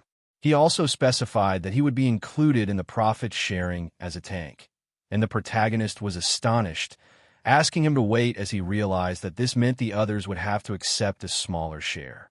He asked in shock if that was really the case. Who, coming closer, confirmed that it was, but asked who would complain. The MC said her name, but he did not continue speaking right away. Eventually, he turned to everyone, asking them to let him know if anyone had anything to say. Who lightly punched him in the chest with her fist and said with a smile that in that case, she would just stop treating them. She laughed kindly. At that moment, the protagonist's phone suddenly rang again. He apologized to the others, explaining that he needed to answer. Who was curious about who was calling him and assumed it was his girlfriend, but he explained that it wasn't, noting that it was his brother and sister calling from home. However, When he looked at the phone screen, he noticed that the call was not from his family at all, but from the association. He himself was surprised by this and raised one eyebrow, but answered the call. Sometime later, he was already standing in the test room and asked if this one was rescheduled. Junhyuk revealed that today, the hunters who were previously sent to Thailand were returning. The MC didn't understand how the return of the hunters was related to his test, and Junhyuk explained that a week ago, C-class monsters had appeared in Hong Kong, and top hunters, not only from Korea, but also from Japan, China, Vietnam, and the Philippines, were sent there. In terms of hunter strength, Korea ranked third in Asia after China and Japan. But in this mission, Korea contributed more than Japan, and this was the only thing everyone was talking about in the media. That was why it was natural for the association to focus on this. The protagonist realized that they just wanted to get rid of him quickly, and he frowned, decisively saying that he understood everything. In the end, he suggested that they begin. Junhyuk apologized to him for the rush and explained that the test would be conducted in the form of a virtual battle. The protagonist looked intently at the empty space in front of him, and Junhyuk added that the suit and shield he was currently wearing were special testing equipment. As he explained this, the lasers began to form an illusion of a monster. The protagonist, watching this, noticed that it was similar to the simulation room he was in before the cooldown. Junhyuk, meanwhile, added that the monster he would be going up against would be an F-class Xerus, and the test would last for 1 hour. The longer the protagonist could hold out, the higher the result would be. That was why Junhyuk advised him to give it his all. Finally, he turned back and warned the other people who were in the room with him that the preparations were finished. They stood there, looking at him with concentration, and he asked them if they could begin. One of the men nodded, letting him know that it was indeed okay to begin. And he, after telling them that he understood everything, leaned toward the microphone and warned the MC that the test was starting. He put his shield in front of him, and, at that moment, the monster swung to attack him. He managed to dodge this attack, and without distracting himself from the battle, he asked himself, "Were the top hunters here now?" Before thinking about it further, he got closer to the monster and used a shield strike, which caused the Xerus to fly off a little to the side. But it managed to maintain its balance. For a while, both the protagonist and the monster stood there without attacking, and the MC realized that if he could use this opportunity to copy any of these hunters, regardless of their class, then it would be great. The monster bared its fangs, preparing to attack, and the protagonist smiled, because if he did everything right, he could hit the jackpot. The monster rushed to attack Junhyuk, while he thought that for now, he just needed to pass the test. He put up a shield in front of himself, understanding that the heightened senses for someone as big as Xerus were impressive, and the average hunting time was 4 hours. MC closely watched Xerus's movements, dodging the sweeping blows while he thought that if the results in the third stage of the test were significantly better than the second, it would increase the suspicion of the association. Thinking about this, Junhyuk continued to dodge each blow with an unperturbed expression. Soon after, he took a direct hit from Xerus with the center of his shield, deciding that with movements done like a textbook, they would not suspect anything as long as he filled the time without trying too hard. But at the same time, he did not slow down. He held back the monster's blow with his shield. And 3 hours after these events, he continued to hold back blows with the same shield. Junhyuk, with a bored expression, watched what was happening and thought that the same movements had been happening for all 3 hours, and he seemed confident himself and secretly expected something. But now he understood that it would be happiness if he simply did not fail the test. He began to ask himself if he should continue to watch at all because they were probably judges. Suddenly, he turned back and saw 3 puzzled faces of judges. One of them, with a smile on his face, said that he did not know how to explain it, and then asked if they would really witness the birth of a super rookie after so much time. The girl judge said that when the monster opens up, he immediately attacks, and when the time comes, he instantly retreats, and the level of aggression towards himself is stable. The judge in glasses said that the most amazing thing is that he deflects attacks with minimal movements for all 3 hours. The female judge apologized for the interruption and explained that she needed to go to the bathroom and would be right back.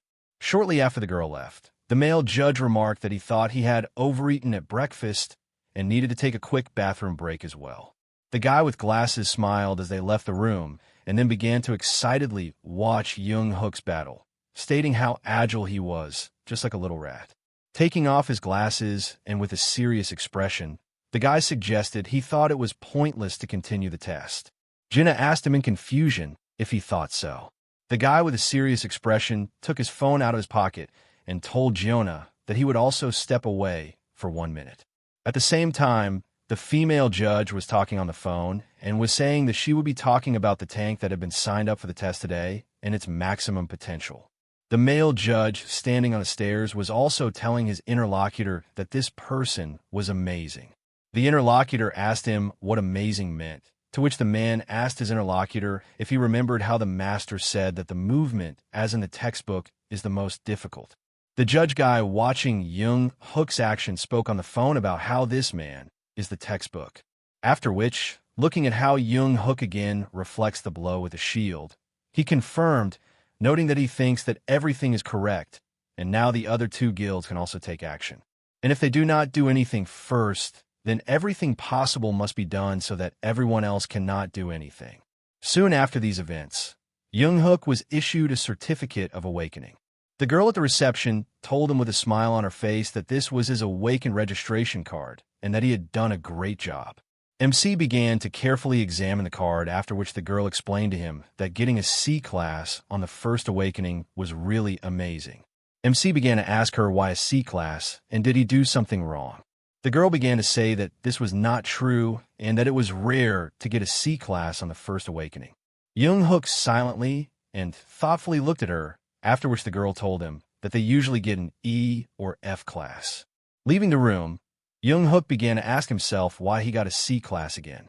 He understood that he had not done anything special and was just fighting, trying to save as much strength as possible.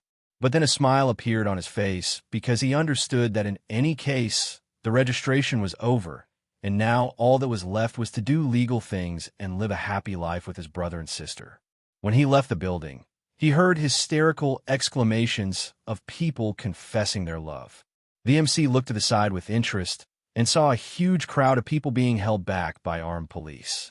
The crowd was shouting names and confessing their love. All these shouts were directed at 3 people who were walking towards the association building. Looking at them, Junhyuk thought about what was said about the arrival of several hunters on a mission in Thailand. The girl was Kong Jun, ranked 2nd in the national attacker ranking. The guy with a smile on his face was ranked 1st in the national attacker ranking. His name was Kim Yunho. The third stern man was Lee D-So, ranked 1st in the national tank ranking. The MC looked at D-So with disappointment and began to ask himself what was wrong with him and why did he look so unhappy. He knew that he was famous for his bad temper, and he knew that he would probably get into trouble if he started talking to him. Soon after, Junhyuk decided that it didn't matter and he would do it whether it worked or not. The MC approached the hunters, who looked at him in surprise.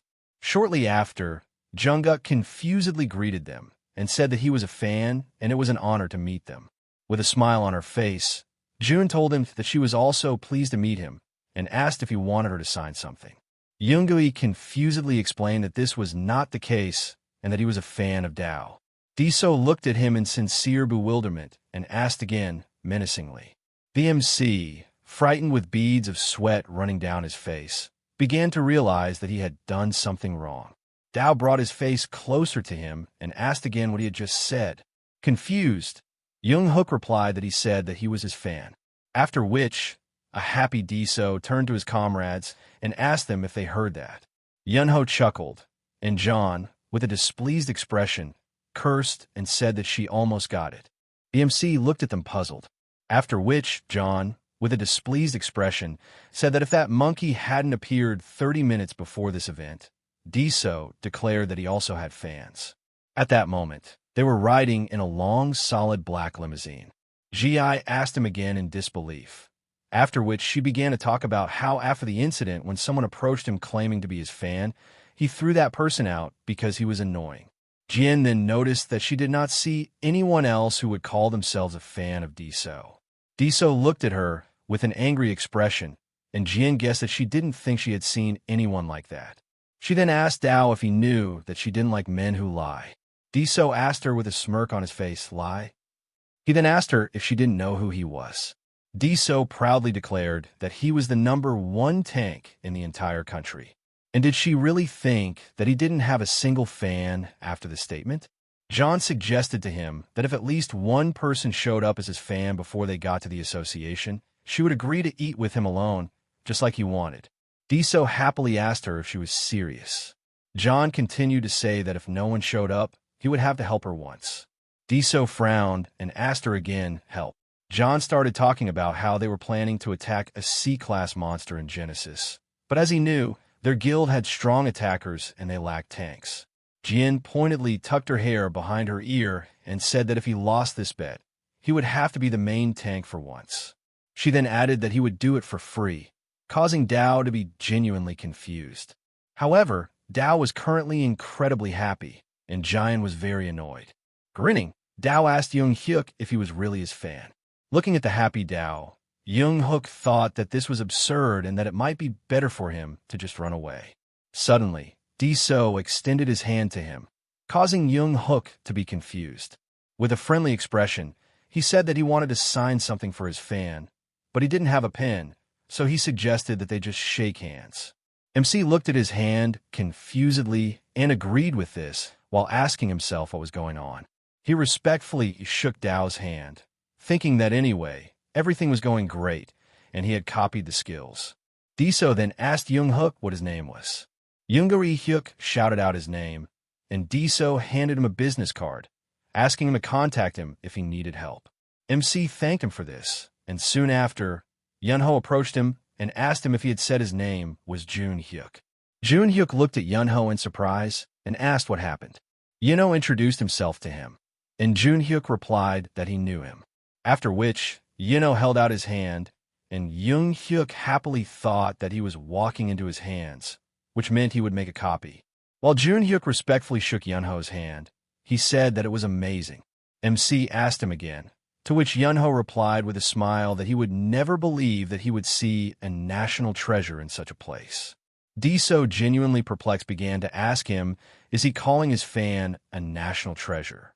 Junho suggested that this was not a lie. After which, he grabbed Dao by the neck and suggested that they stop talking because they needed to walk faster because the president of the association was waiting. Holding Diso close to him, Junho headed towards the association. Junhyuk silently watched them. Soon after, an irritated Jian followed them, complaining about what was happening. MC approached her and began to shout that he was also her fan, after which he asked if he could just shake her hand. Jian looked at him with disgust. Soon after, Junhyuk shouted that it would be a great honor for him. June stared at his palm. Soon after which, she demonstratively turned away and walked forward. Frustrated, Junhyuk, looking at her back, thought about how she had said earlier that she would give him an autograph and that it was strange. Frustrated, he decided to go to the side and then smilingly noticed that with the skills he had just copied, it was not even a jackpot, but a mega jackpot. At the same time, in New York, in the American Awakened Association, two men were looking at the monitor with their mouths wide open in surprise. One of the men asked what they were looking at now. They were watching the recording of Junhyuk's test in the association. One of the observers asked if this was even possible since after 3 hours, he had only spent 3% of his life force. Then he assumed that his name was Junhyuk, and the man asked what country he was from. His colleague answered that he was from Korea, after which the other asked him again, assuming that perhaps this was a scam. The guy pressing the phone to his ear answered his colleague that they had no need to do this, since people most likely don't even know that they're being watched. The man addressed the guy holding the phone to his ear as Paul and asked him to stop. Paul asked him again with displeasure, after which his colleague, named Kevin, suggested that he thought it was too early to inform their commanders since they should study a little more. Paul responded by asking Kevin if he knew how many awakened S ranks there were in the world at the moment. Without waiting for an answer, Paul stated that there were only 5 of them and that they all started out as C ranks. And because of this, both they and other countries were especially careful about those who had a C rank upon awakening. Kevin looked at him shortly after which, pressing the keys, Paul said that if they missed the time, they could miss the future S rank. When Paul dialed the number, he addressed his interlocutor as the director and said that he had just checked a tank from Korea who was registered as a C rank. At this time, Kevin, thoughtfully looking ahead, said future S rank. Paul continued to tell the commander that he was from Korea and they still needed to confirm something, but the result was simply incredible. A fragment from Junhyuk's fight was shown on the screen, after which the employee suggested that he thought they should take a look. Soon after these events, Junhyuk appeared from the teleport on the roof of a high-rise building and approached the door and thought that this was what he expected. He walked up the stairs and, looking at the system window, he realized that passive skills increased to the 3rd level, significantly increased defense and damage reduction. The system window said that the universal skill is passive and ideal defense is maximum. His defense increased by 3,000 units, and the damage received decreased by 50%. Also, his evasion increased by 20%, and health increased by 2.5000 units. In addition, the system window said that all elemental damage was reduced by 20. And since the skill is called unique, it can be added to the skill deck and used. Looking at this system window, Junhyuk realized that the added stats increased evasion, health, and decreased elemental damage. In the desert area, the red ferocious monster terrible roared. Diso, clad in armor, jumped to attack the monster. MC now understood that moreover such skills as shield stun and stun in position cause quite decent damage. Diso dealt a shield stun blow to the monster's face, pushing it back a little. MC realized that in times of crisis, this could serve as a trump card. A message appeared on the system window that the universal skill, which is active, that is the shield stun, is maximum and hits the opponent with a shield to stun him when the skill is activated, and it stuns for 5 seconds, thereby causing damage equal to 30,000, and the provocation damage is increased by 70%. Diso abruptly turned to Junhyuk and ordered him to act now. Junhyuk, clad in massive armor, was rapidly moving forward. MC understood that Junhyuk's unique skills did not have any stats that would increase the power of attacks. But the system window said that the universal skill, which is passive, is the master of speed at maximum level. Thanks to this skill, movement speed is increased by 300%, attack speed is increased by 300%, reaction speed is also increased by 300%, and visual acuity is increased by 150%. In addition, the skill increased accuracy by 50% and evasion by 25%, while wind damage was reduced by 50%. Junhyuk quickly approached the monster and then jumped incredibly high. MC understood that the flash skill was a jackpot. Finding himself behind the monster's head, Junhyuk concentratedly looked ahead and then delivered a sweeping blow. Junhyuk understood that after teleportation, the first attack deals 100% critical damage. With a painful expression on his face, the monster looked fiercely in front of him. On the system window, it was written that a universal skill called Flash, which is active and at maximum level, accelerates movement to confuse the opponent. Teleportation to any desired location within a radius of 100 m is also available, and the first attack after activating the skill guarantees critical damage. With a smile on his face, Junhyuk looked in front of him. Junhyuk also had a smile on his face. He walked up the stairs and happily realized that this was truly incredible luck. Entering the code, he thought that if he combines the skills that he copied from Diso and Junhyuk, then with his strength booster and weapon enhancement, he opened the doors, reasoning that in this case, perhaps he will be able to even fight alone with average monsters in the beginner's area. When he entered his apartment, he looked ahead with a tense expression and silently, soon after which he opened the cabinet and found unopened packages of food. Junhyuk touched the packages and realized that they were cold. He looked at the food and thought that he bought this for dinner, and in that case, why? At that moment, his sister suddenly came out of the room. MC looked at his sister in surprise, who tiredly asked him why he came so late. Junhyuk explained to her that he had something to do. After which Junhyuk asked his sister if she had eaten anything today. His sister replied in confusion that she thought it would be better if they all ate together. MC sat down to be on par with her and asked again, "Didn't he tell them to eat first?" Rubbing her eyes, her sister noticed that she knew this but didn't want to eat. MC looked at her carefully and asked why. Unjang threw herself into his arms, shouting that she dreamed that he would die. Junhyuk reacted with surprise to these words, after which Unjun continued to talk about how he also did not answer her calls, and she could not contact him and was very scared. The MC hugged his sister tightly and began to calm her down, asking who was going to die here. At that moment, Unchul appeared from the next room, who also wiped his eye and shouted, "Brother." With a pitiful expression on his face, Junhyuk's younger brother began to ask him why he came so late. Then Unchul shouted that they were waiting for him. At that moment, Junhyuk realized that he should have been more attentive. Soon after, Unchul, with a smile on his face, suggested that they eat chicken together. The MC thought about how he promised himself that he would treat the guys well upon returning. After which, he offered them food, but realized that he could not take care of them because he was so busy. When they sat down at the table, Junhyuk ordered himself to pull himself together, after which he assumed that this was why he came back. Late at night, when Unchul were fast asleep, Junhyuk stood by the table looking at the phone intently. He took a photo and discussed it soon, after which he went to the website saying that now he only needed to register the product and wait for a buyer to appear. Suddenly, he looked at the card in front of him in surprise and said that the blessing of the Chiron and the Mountain Rift were too valuable to just sell. He pressed his fingers to one of the cards and began the process of purchasing the Mountain Rift card. But the system window notified him that the skill could not be purchased because the user's class does not match the skill type, so it cannot be purchased. With a tense expression on his face, pressing his fingers to the card, Junhyuk asked if he could copy it then.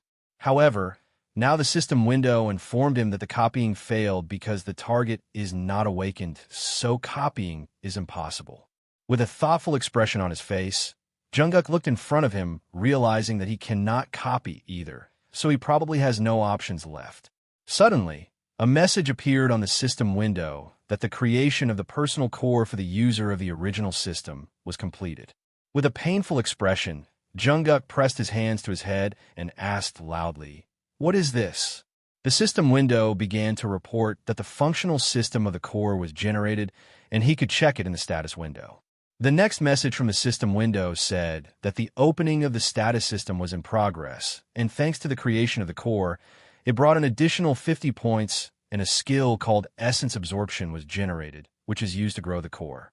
The system window warned Junhyuk that he could check it in the skill window, and in addition, the information search function was unlocked, and he could see it in the command management window. MC loudly exclaimed painfully and then began to ask, "What kind of sound is this, and is this the creation of the core?"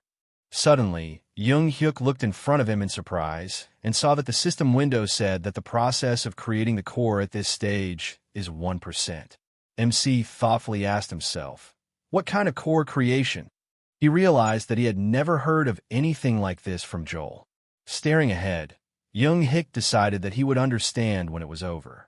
Soon after, he looked ahead in shock and clutched his head again. He saw the veins on his hands bulging and realized that his body was suddenly overflowing with power. With a surprised expression on his face, he looked at his palms, thinking that this was similar to the feeling when he first woke up. Soon after, his eyes began to glow a bright blue light, and he decided that he needed to find out. Sometime after these events, in a gloomy urban environment where high-rise buildings were destroyed and the roads were filled with deep cracks, a truck driven by Junhyuk was moving. The MC decided to open the information view soon after, and the system window asked him to enter keywords for the information he wanted to obtain. The MC said that the keyword was the original system, and the system window explained that the original system is divided into two parts: the master system, which is the power of creations, and the second system, which is the power of copies. Then, Junhyuk said the keywords master system and second system. Afterward, the system window revealed a message stating that the master system serves as the base for the derivative systems widespread throughout all dimensions and exists as a single entity, making it stand out among awakening-type systems. The MC got out of the truck while the system window continued to inform him that, unlike the master system, the second system, i.e., the copy master, requires a user to function, which applies to the awakening-type system. Junhyuk then said the keyword copy master, and the system window informed him that the copy master can copy all abilities obtained from the power of creation and can also combine the copied skills to create new ones. It copies targets, including all life forms affected by the derivative systems. Junhyuk, studying this information, thought that no matter how many times he heard it, it was still hard to understand. He asked himself again about all life forms, and assumed that this meant he could copy not only awakened individuals, but also monsters. At that moment, he climbed onto the roof of one of the buildings, where there were many concrete fragments. Heavy exhalation of air from his lungs made Junhyuk notice that he was in place. Soon after, he emptied a bottle of water and thought that this function of searching for information was very useful. He looked in front of him, reasoning that he unlocked such a thing only by generating a core. Afterward, he incredibly loudly shouted the order to open the status window. On the system window, where his status window was displayed, his name was written, indicating that this was his first awakening.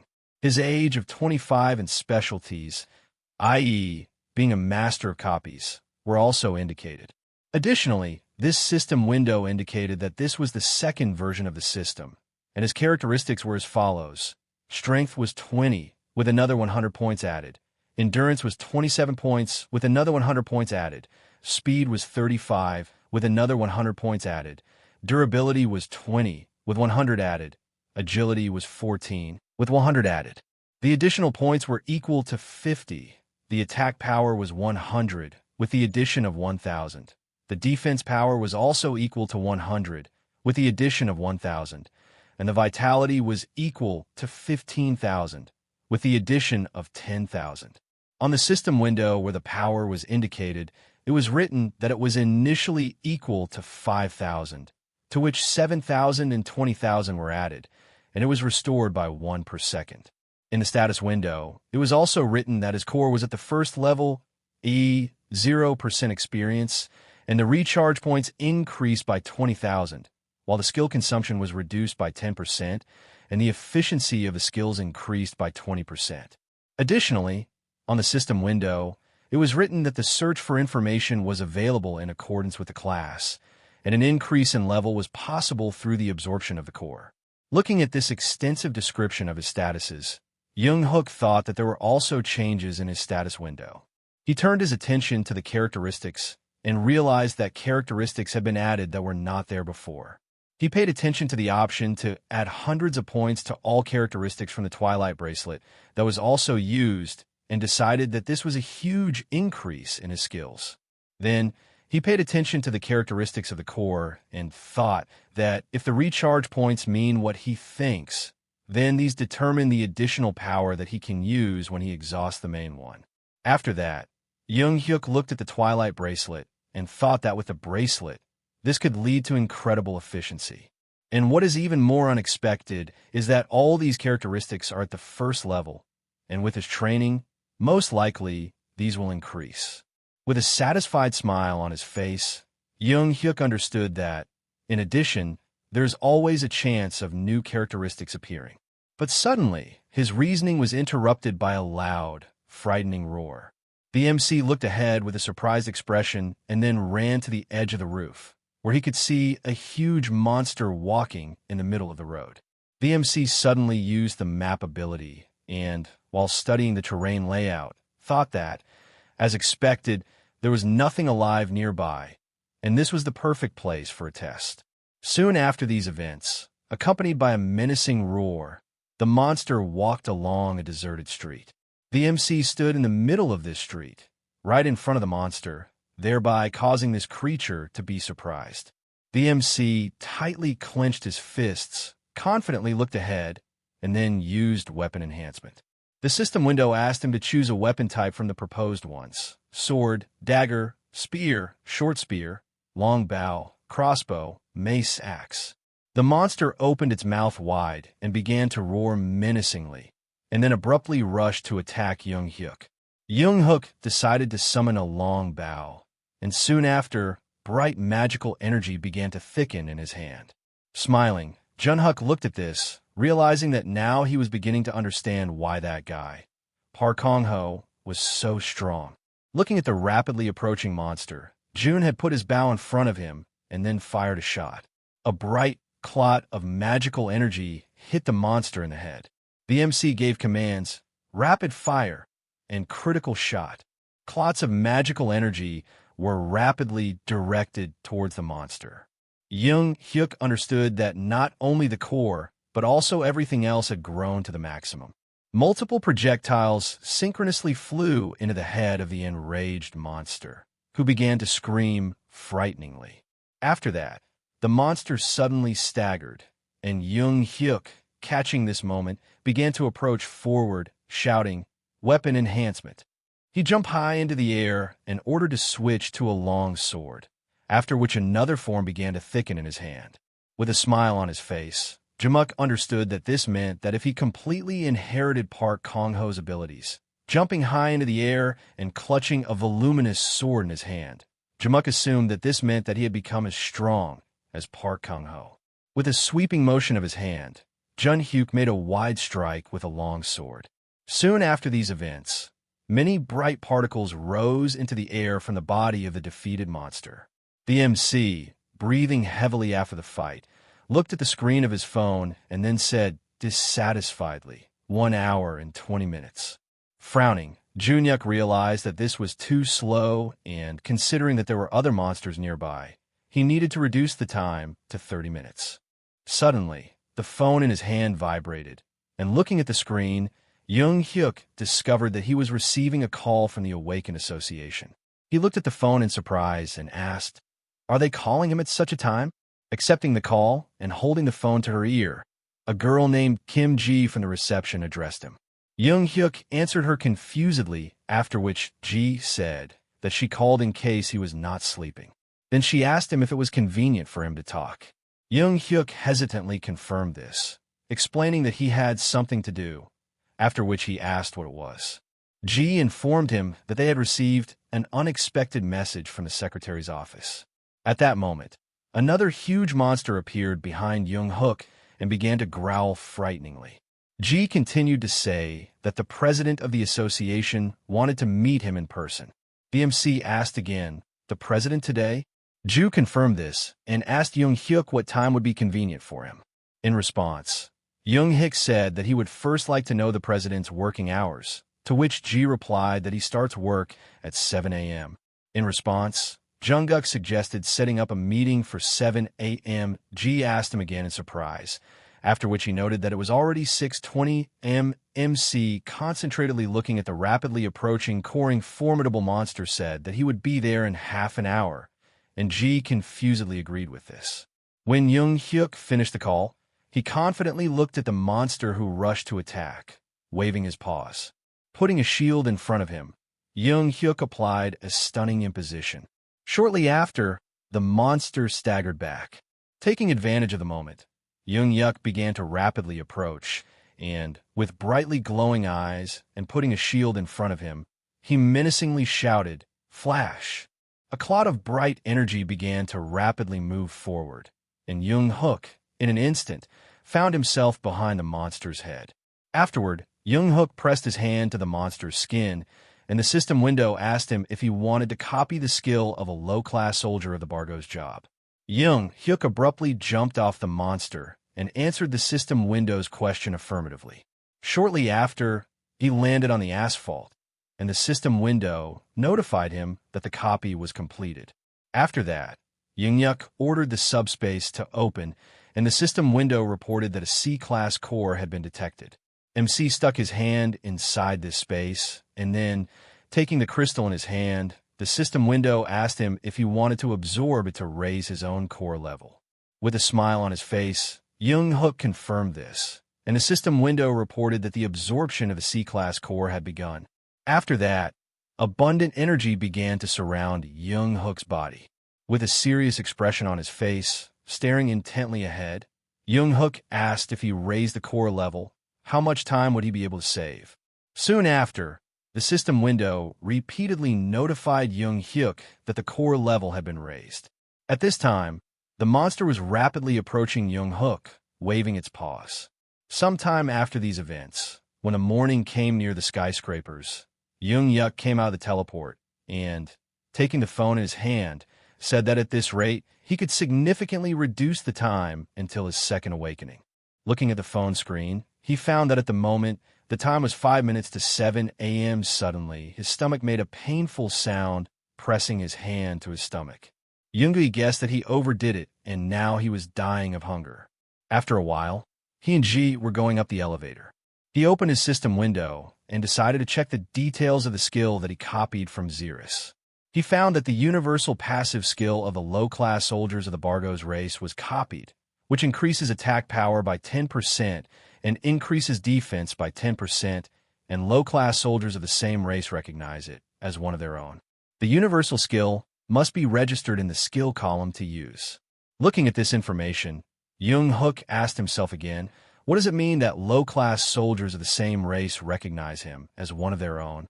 The system window explained that it means that low-class soldiers of the Bargos race recognize him as one of their own and do not attack.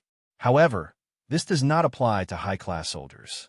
MC assumed that this meant that these monsters would not attack him. Walking down the hallway behind Jahai, he realized that this was awesome, and he needed to activate it every time he went to fight alone. Ji opened the door to the office and then told Junhyuk that he could come inside. When he walked in, he saw a happy man who laughed and shouted that he was glad to meet him. Junhyuk confusedly agreed with this, and the association president pointed his finger at the chair and offered him to sit down. With a smile on his face, the association president turned to Junhyuk and asked him if he could address him informally. Worried, Junhyuk, with a nervous smile on his face, said that everything was fine. He knew that he was already speaking informally. The association president said that he had to admit that he was surprised to hear that he would come so early and that he was such a diligent young man. Junhyuk explained that it was because he had to make breakfast for his brother and sister, after which the association president asked him again, and Junhyuk replied that he also had to take them to a department store during the day to buy clothes. The room fell silent soon after, which the association president laughed loudly and said that he was more interesting than he expected, and the young people now have such a sense of humor that he can't really understand. However, Junhyuk thought that he was not joking. The association president, with a sly smile on his face, looked at Junhyuk intently and suggested that they skip the long speeches and get straight to the point. After that, he said that if we talk frankly, it's about the association. MC looked at him with interest, after which the association president said that they have one offer for him. After that, the association president asked Junhyuk if he could turn down the offer from the foreign guild and stay in Korea. Junhyuk looked at him carefully, after which he said that he didn't understand what he was talking about, and said that he hadn't received any offers from foreign guilds. The association president said that according to their sources, several of the largest guilds in the United States are showing interest in recruiting him.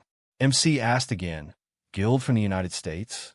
The association president admitted that he was embarrassed to say this, but believed that their test data had been hacked, and they suspected that they had become interested in him after watching the stolen test footage.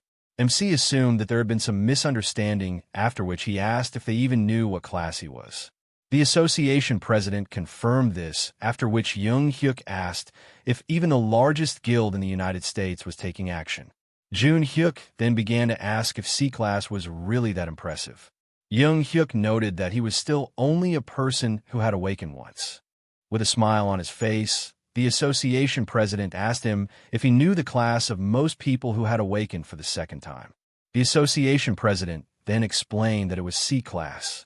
And to be honest, with the exception of some differences in characteristics, it could be put on par with most people who had awakened for the second time. As he said this, the association president spread his arms wide in different directions. MC stared at him intently and silently, after which the association president continued to talk about him, imagining that he would be able to increase his stats to the maximum in his second awakening, and then he would be able to instantly reach Class A. MC thought about this, meaning that just a second awakening would make him capable of being on par with someone who had awakened for the third time, and there was even a possibility of reaching Class S. The association president began to talk about how, based on his tanking abilities, the association believed that even without reaching Class S, he was already highly valued. At that moment, Ji approached Junhyuk and handed him a tablet, while the association president continued to talk about how they couldn't afford to let him go. So their proposal would be as follows. Taking another tablet in his hands, the association president began to talk about how he was being offered an initial payment of 1 billion won and a complete exemption from taxes for his team. Junhyuk frowned as he carefully studied the contract, while the association president explained that 2 pieces of Class A equipment would also be provided to him for free. Studying the statement, Junhyuk thought that this was too generous an offer for some C-class. The president of the association, handing over a writing pen to Junhyuk, said that the contract would be valid until his second awakening. The president of the association assumed that this was a good deal and then explained to him that if he signed the document, it would all belong to him. MC did not answer, and then, looking closely at his interlocutor, noticed that he listened to their proposal but did not quite understand. Then Junhyuk asked, "Is all this support just so that he would stay in Korea, or are there any other conditions?" The president of the association abruptly pressed his hand to himself and noticed that he could not be deceived. Afterward, the president stood up and confirmed Junhyuk's question by stating that the association had other conditions. He could not accept citizenship from another country during the contract, nor could he join any guilds. For missions abroad, he would have to consult with the association. Sitting on the table, the president added that if the association made a request for a raid, Junhyuk was obliged to do it first. Junhyuk noted that this meant no one could stand between him and the association. The president replied that if Junhyuk joined a guild, then when considering any requests, the decision would be up to the guild, and their goals would take priority over his. With these words, the association president explained why such conditions were set. Afterward, Junhyuk asked the association president if there were any other binding points besides those mentioned. The association president explained that there was nothing else, but emphasized that he could not give Junhyuk too much time to think about it, because the offer was only valid until the Americans contacted him. Junhyuk abruptly snatched the contract and said that he understood everything. The association president began to watch his actions in bewilderment. Junhyuk explained that there was no reason to delay and sign the document. With a surprised smile on his face, the association president asked if Junhyuk didn't need time to think about all this. Stretching out his hand toward the president, Junhyuk said that he did not need more time. They shook hands, and the association president said that he liked Junhyuk's determination. Sometime after these events, in a busy downtown shopping mall, Junhyuk and his younger brother and sister were standing in the main hall.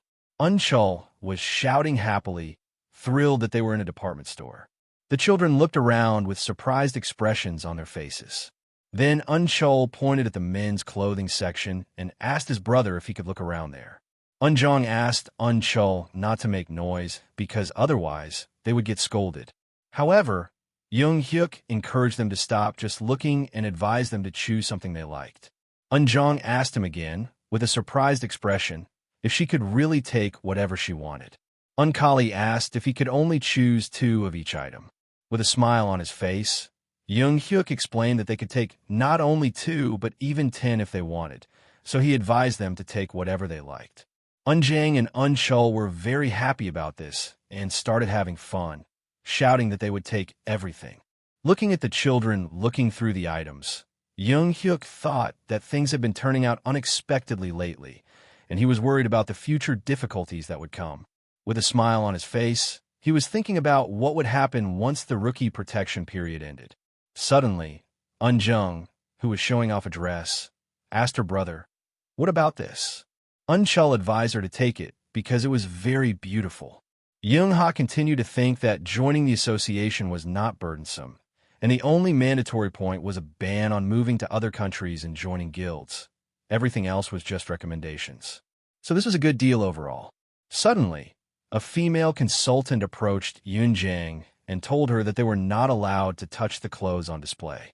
Upset, Junhyuk immediately apologized to the girl, understanding that on top of everything else, he had a whole list of tasks that he definitely had to complete. Junhyuk approached the sales assistant and asked her not to worry about it, because he would buy everything they touched. The sales assistant asked him in surprise and then agreed. With a smile on his face, Junhyuk continued to think that until he completed all the things on this list, he still had no reason to leave for Korea. Suddenly, they heard a loud announcement, and the announcer's voice addressed the customers, saying that a sudden gate had appeared next to the department store. The announcer's voice repeated the announcement, and there was commotion all around. Junhyuk asked himself about the situation near the department store. The announcer asked the customers to remain calm and follow the staff's instructions. At that moment, the sales assistant came out of the store and addressed the customers of the department store, saying that the hunters from Tibet would be arriving soon. She asked everyone to wait inside the department store until further instructions. The visitors started asking her what she was talking about and whether they shouldn't evacuate immediately. The consulted girl shouted that it was much more dangerous to go outside now and that she would take them to a safe zone. So she asked them to follow her. Suddenly, one of the men pushed the girl forward and ordered them to act faster and get out of his way because he had to get his safety first. The girl was thrown aside with a painful scream, and chaos filled the space of the department store. Children screamed for their parents, and the employees tried to convince the rowdy customers not to push and remain calm. At this time, Junhyuk, with a stern expression on his face, looked menacingly ahead. He turned to the female consultant and asked her if she could take his brother and sister to a shelter. The female consultant looked at him in surprise and began to ask him again. Afterward, Junhyuk stated that he was a hunter and would go check out the situation outside.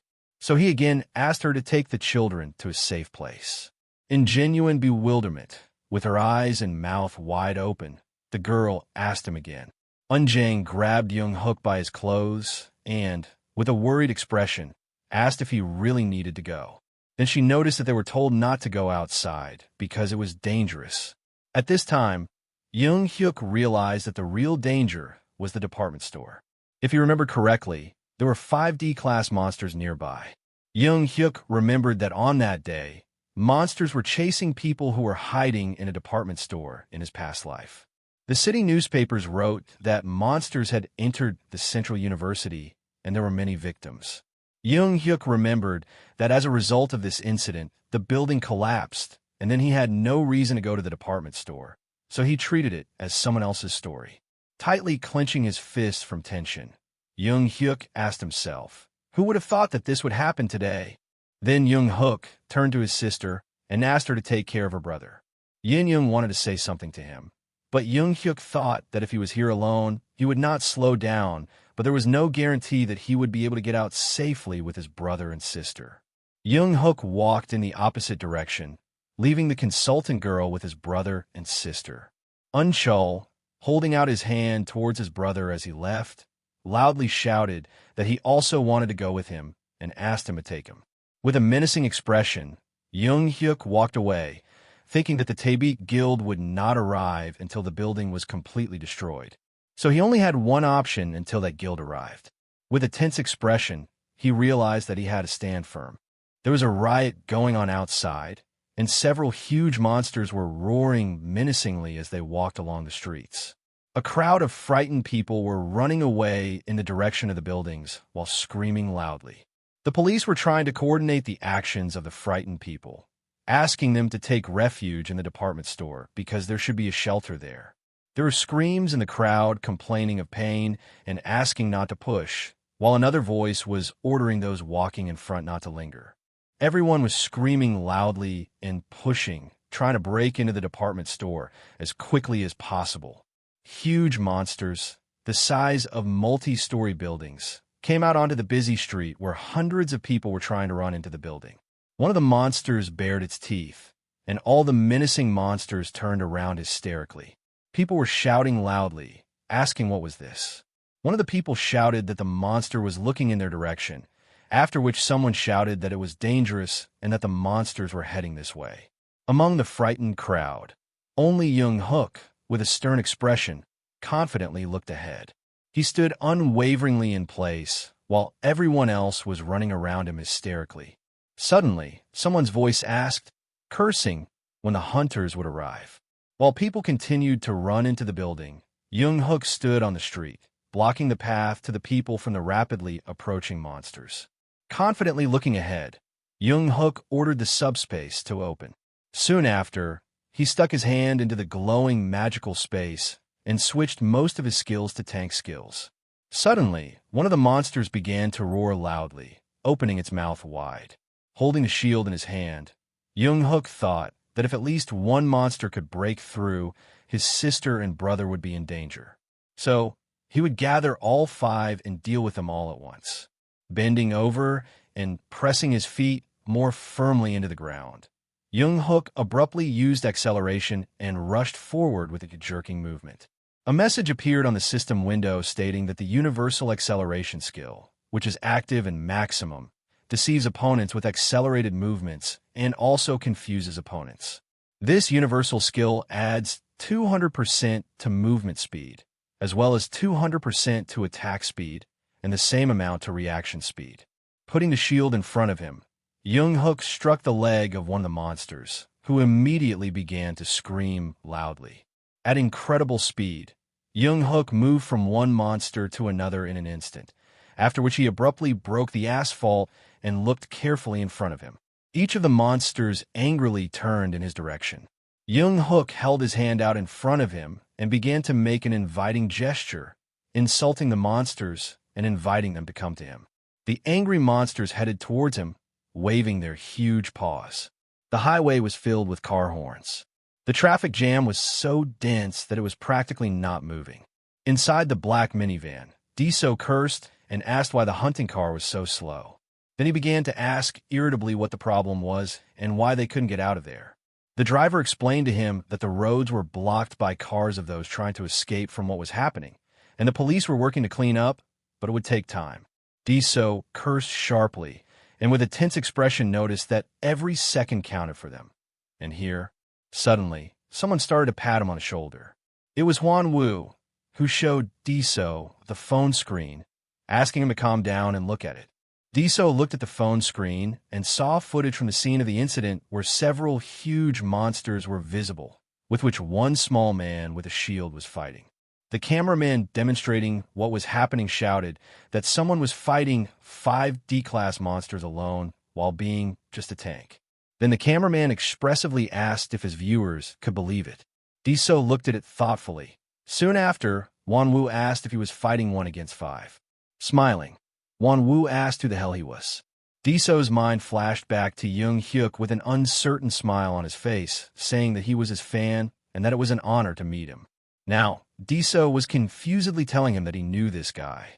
Han-woo asked him if he knew him and who he was. With a proud smile on his face, Dao answered that he was his fan, after which Han-woo asked him again with obvious skepticism, and Dao smilingly replied that he told him that when he returned from Thailand, he ran into a fan at the association.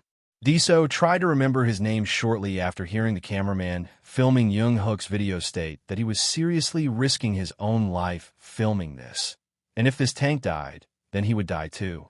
Addressing his viewers, the greedy cameraman began to ask if it was amazing that he was keeping them updated on this tense situation live while being on the front lines. Grimacing at the camera, he asked the viewers to show him their support. At this time, the viewers of this video began to ask if a tank could take on 5 D-class monsters on its own. Another viewer stated that he bet that Dao couldn't do it, but another viewer stated that he could. Another commentator stated that neither Diso nor his grandfather could do it. Dao Su emphasized that the commentator with the offensive name towards Dao boldly bet that Dao Su couldn't do it. Dao Su looked at this carefully shortly after which he turned around and confidently began to get out of the car. Looking at him, Han-woo asked where he was going. Irritated, Diso asked, "Can't he see?" Then he said that he was going to save people. Han-woo tried to tell him something, but Diso confidently went outside. Soon after, the rest of the team also began to go out, saying that they would follow him. The girl got out of the car and apologized to Han-woo, who asked in surprise, and they were going there too. The team led by Dao got out of the car, and Dao turned to Huan Wu and ordered him to stay here and find information on the newcomer. After which, he asked to let him know if he found anything. Perplexed, Han Wu answered him that he didn't even know his name, and how could he then? Without listening to Huan Wu's complaints, Diso said Junhyuk's name, after which he turned to his team and asked if everyone was ready. The 4 hunters answered affirmatively in the same breath, after which Dao ordered them to go forward. His team of hunters obeyed him, and they ran after Diso between the cars. At this time, one of the monsters furiously roared and dealt a crushing blow to the asphalt when Junhyuk was nearby, and he was thrown with great momentum by the energy wave into the overturned car, which caused the shards of glass from the car to fly in different directions. With a painful expression on his face, Junhyuk wiped the sweat from his chin and cursed tiredly. The monster rushed to attack him. Looking at the approaching monster, Junhyuk thought that if someone took on just one monster, it would be much easier for him. Concentrating his gaze on the enemy, Junhyuk shouted, "Hyperperception!" Due to the use of hyperception, he managed to dodge another crushing blow from the monster. MC wondered who would even join him in this situation. He realized that it would be done by a person who had gone crazy and had already. Thinking about this, Junhyuk began to go around the side of the monster, soon after which he met 2 more monsters closely watching him. Looking intently ahead with a tense expression on his face, Junhyuk realized that it was not so easy to enter such a battle. After which, using a slide, Junhyuk was able to pass through these monsters who were watching his actions in bewilderment. With a smile on his face, looking at the confused monster, Junhyuk thought that he was caught. But suddenly, Junhyuk felt that something huge blocked the sun. He looked to the side in surprise and found how another monster at that moment was trying to crush him with its huge paw, aiming its foot straight at Junhyuk. Looking at this, Junhyuk loudly cursed in his mind. Soon after, Dao reported communication that he was in place, and putting a shield in front of him began to approach the confused Junhyuk from behind. After which, Dao, confidently looking ahead, shouted stunning. The next moment, Dao dealt a crushing blow to the monster, throwing this huge creature back. With a tired expression, Junhyuk looked at him in surprise. Then Diso turned to Kim Dun and Jang Su Jang and ordered them to take one of the Karens on themselves. Dao then turned to Jae Huan and ordered him to check the remaining survivors nearby and prepare for any unforeseen situations. Dao then turned to Duel and gave him the order to come here and heal Junhyuk, and then told him to stay with him until the hunt is over. The MC, genuinely confused, sitting on the asphalt, asked Dao why he was so late. Junhyuk started screaming that he almost died here. Dao laughed, noticing that he looked weak, but he was still fighting. Diso then noticed that, judging by how cheerfully he was screaming, he could handle 2 more monsters. The MC, confused, asked him again. Then Diso asked him to fight with them as soon as he was completely extracted. MC saw Duel approaching him, after which Doyle started healing him, asking Junhyuk to wait. At this time, Junhyuk loudly cursed, asking if this was too much. He complained that his knees were already shaking. However, Diso picked up a shield from the floor and told him that instead of wasting time and out-aggroing the monsters, Diso suggested that it would be better for him to join the battle and finish the hunt quickly. Dao then handed the shield to Junhyuk, suggesting that he himself knew this. Dao, with a serious expression, explained to Junhyuk that the longer this dragged on, the more damage it would cause. MC silently looked at him.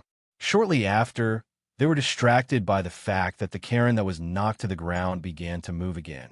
With a displeased expression, Junhyuk looked at the monster and took the shield in his hands.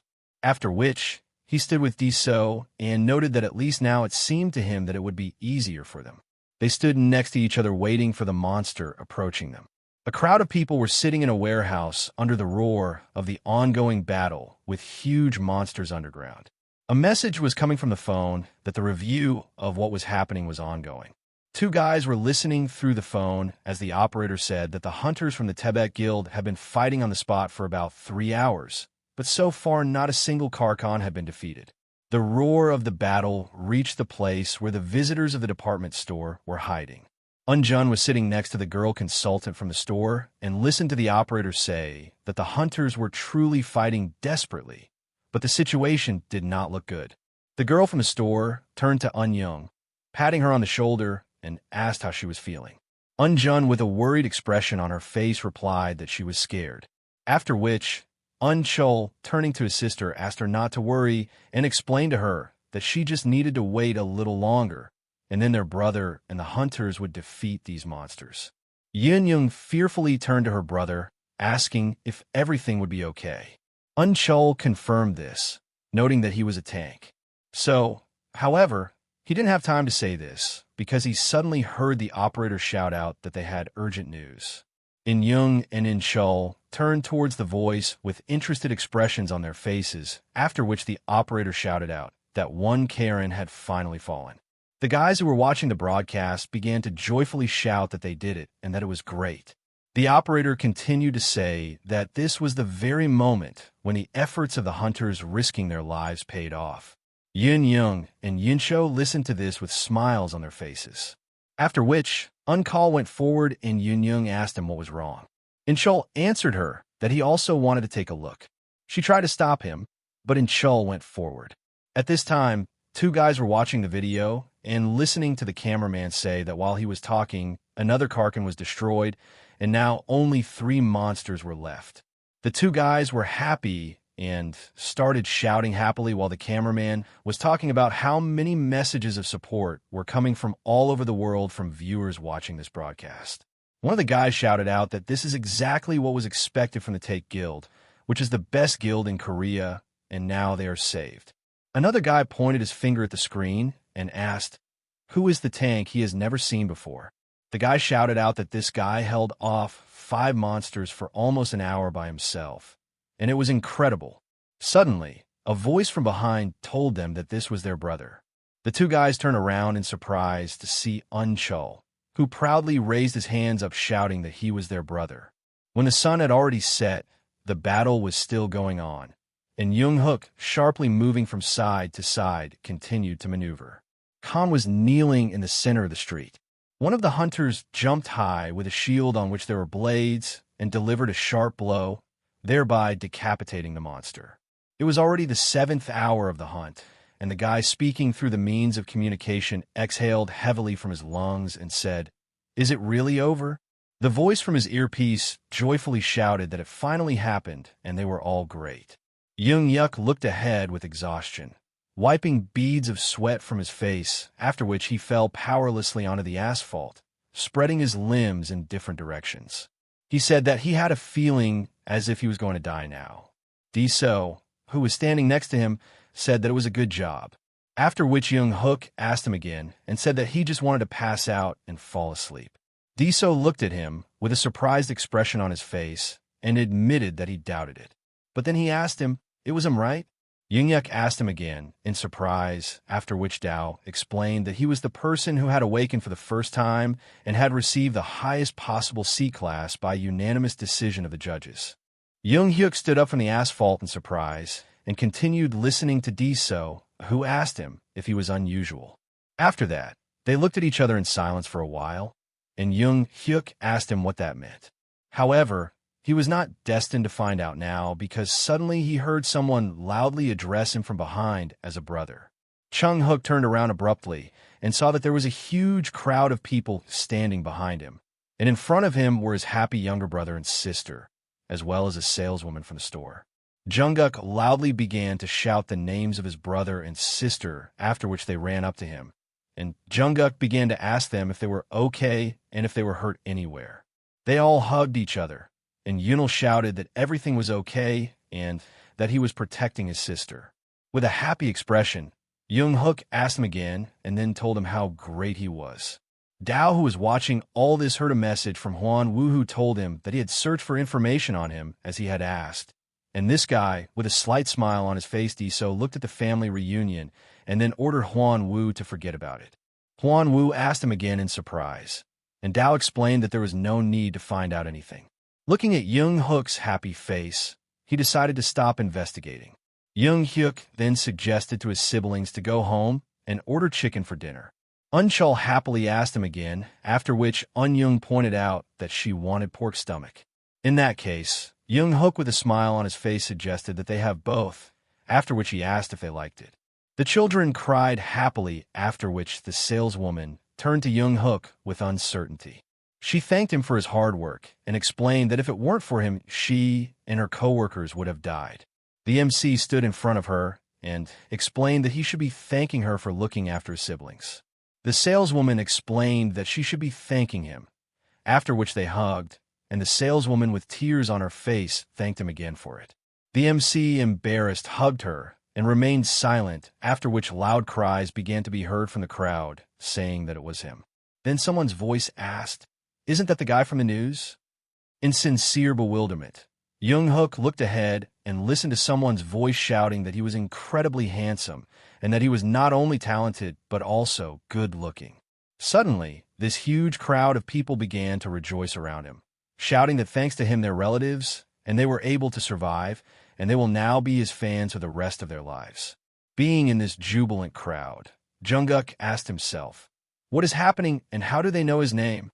Sometime after these events, in the association building, yesterday's events were shown on the TV in the lobby, and the announcer's voice said that yesterday in the center of Seoul, only one tank held off 5 D-class monsters for about an hour. And this tank turned out to be Junhyuk. That is a man who woke up for the first time just a few days ago.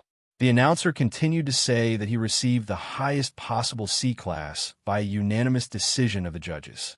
Junhyuk looked closely at the TV and then heard loud laughter.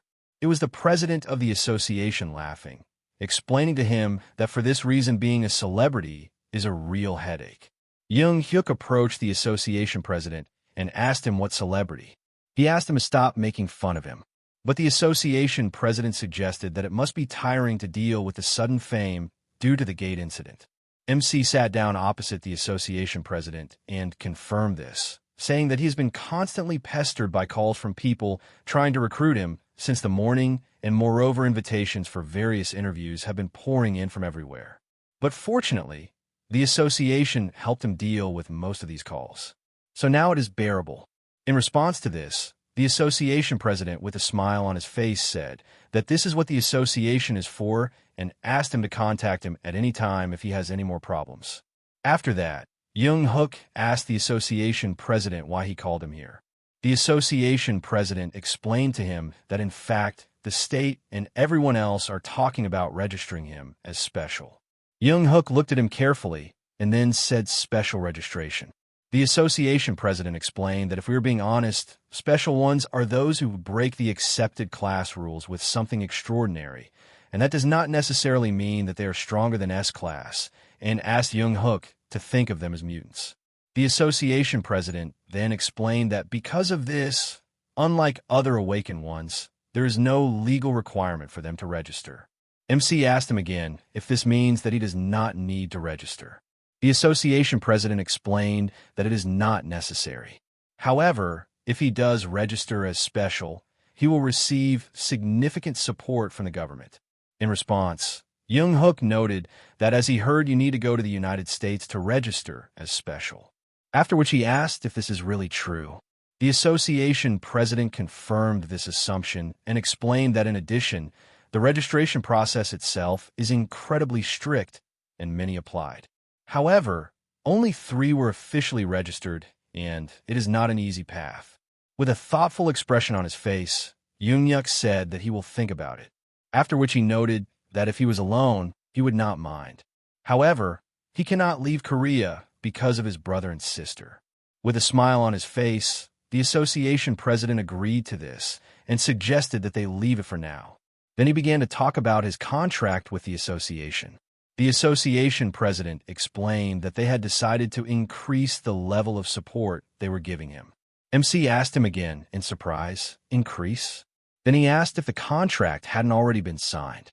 The association president confirmed this and began to explain that the original contract was made with a promising rookie, a potential star in mind, and now the association had prepared new conditions suitable for a special one. MC responded by noting that he hadn't been registered as a special one yet and asked if that wasn't premature. The association president explained that even if he wasn't special, the association believed that he deserved better treatment.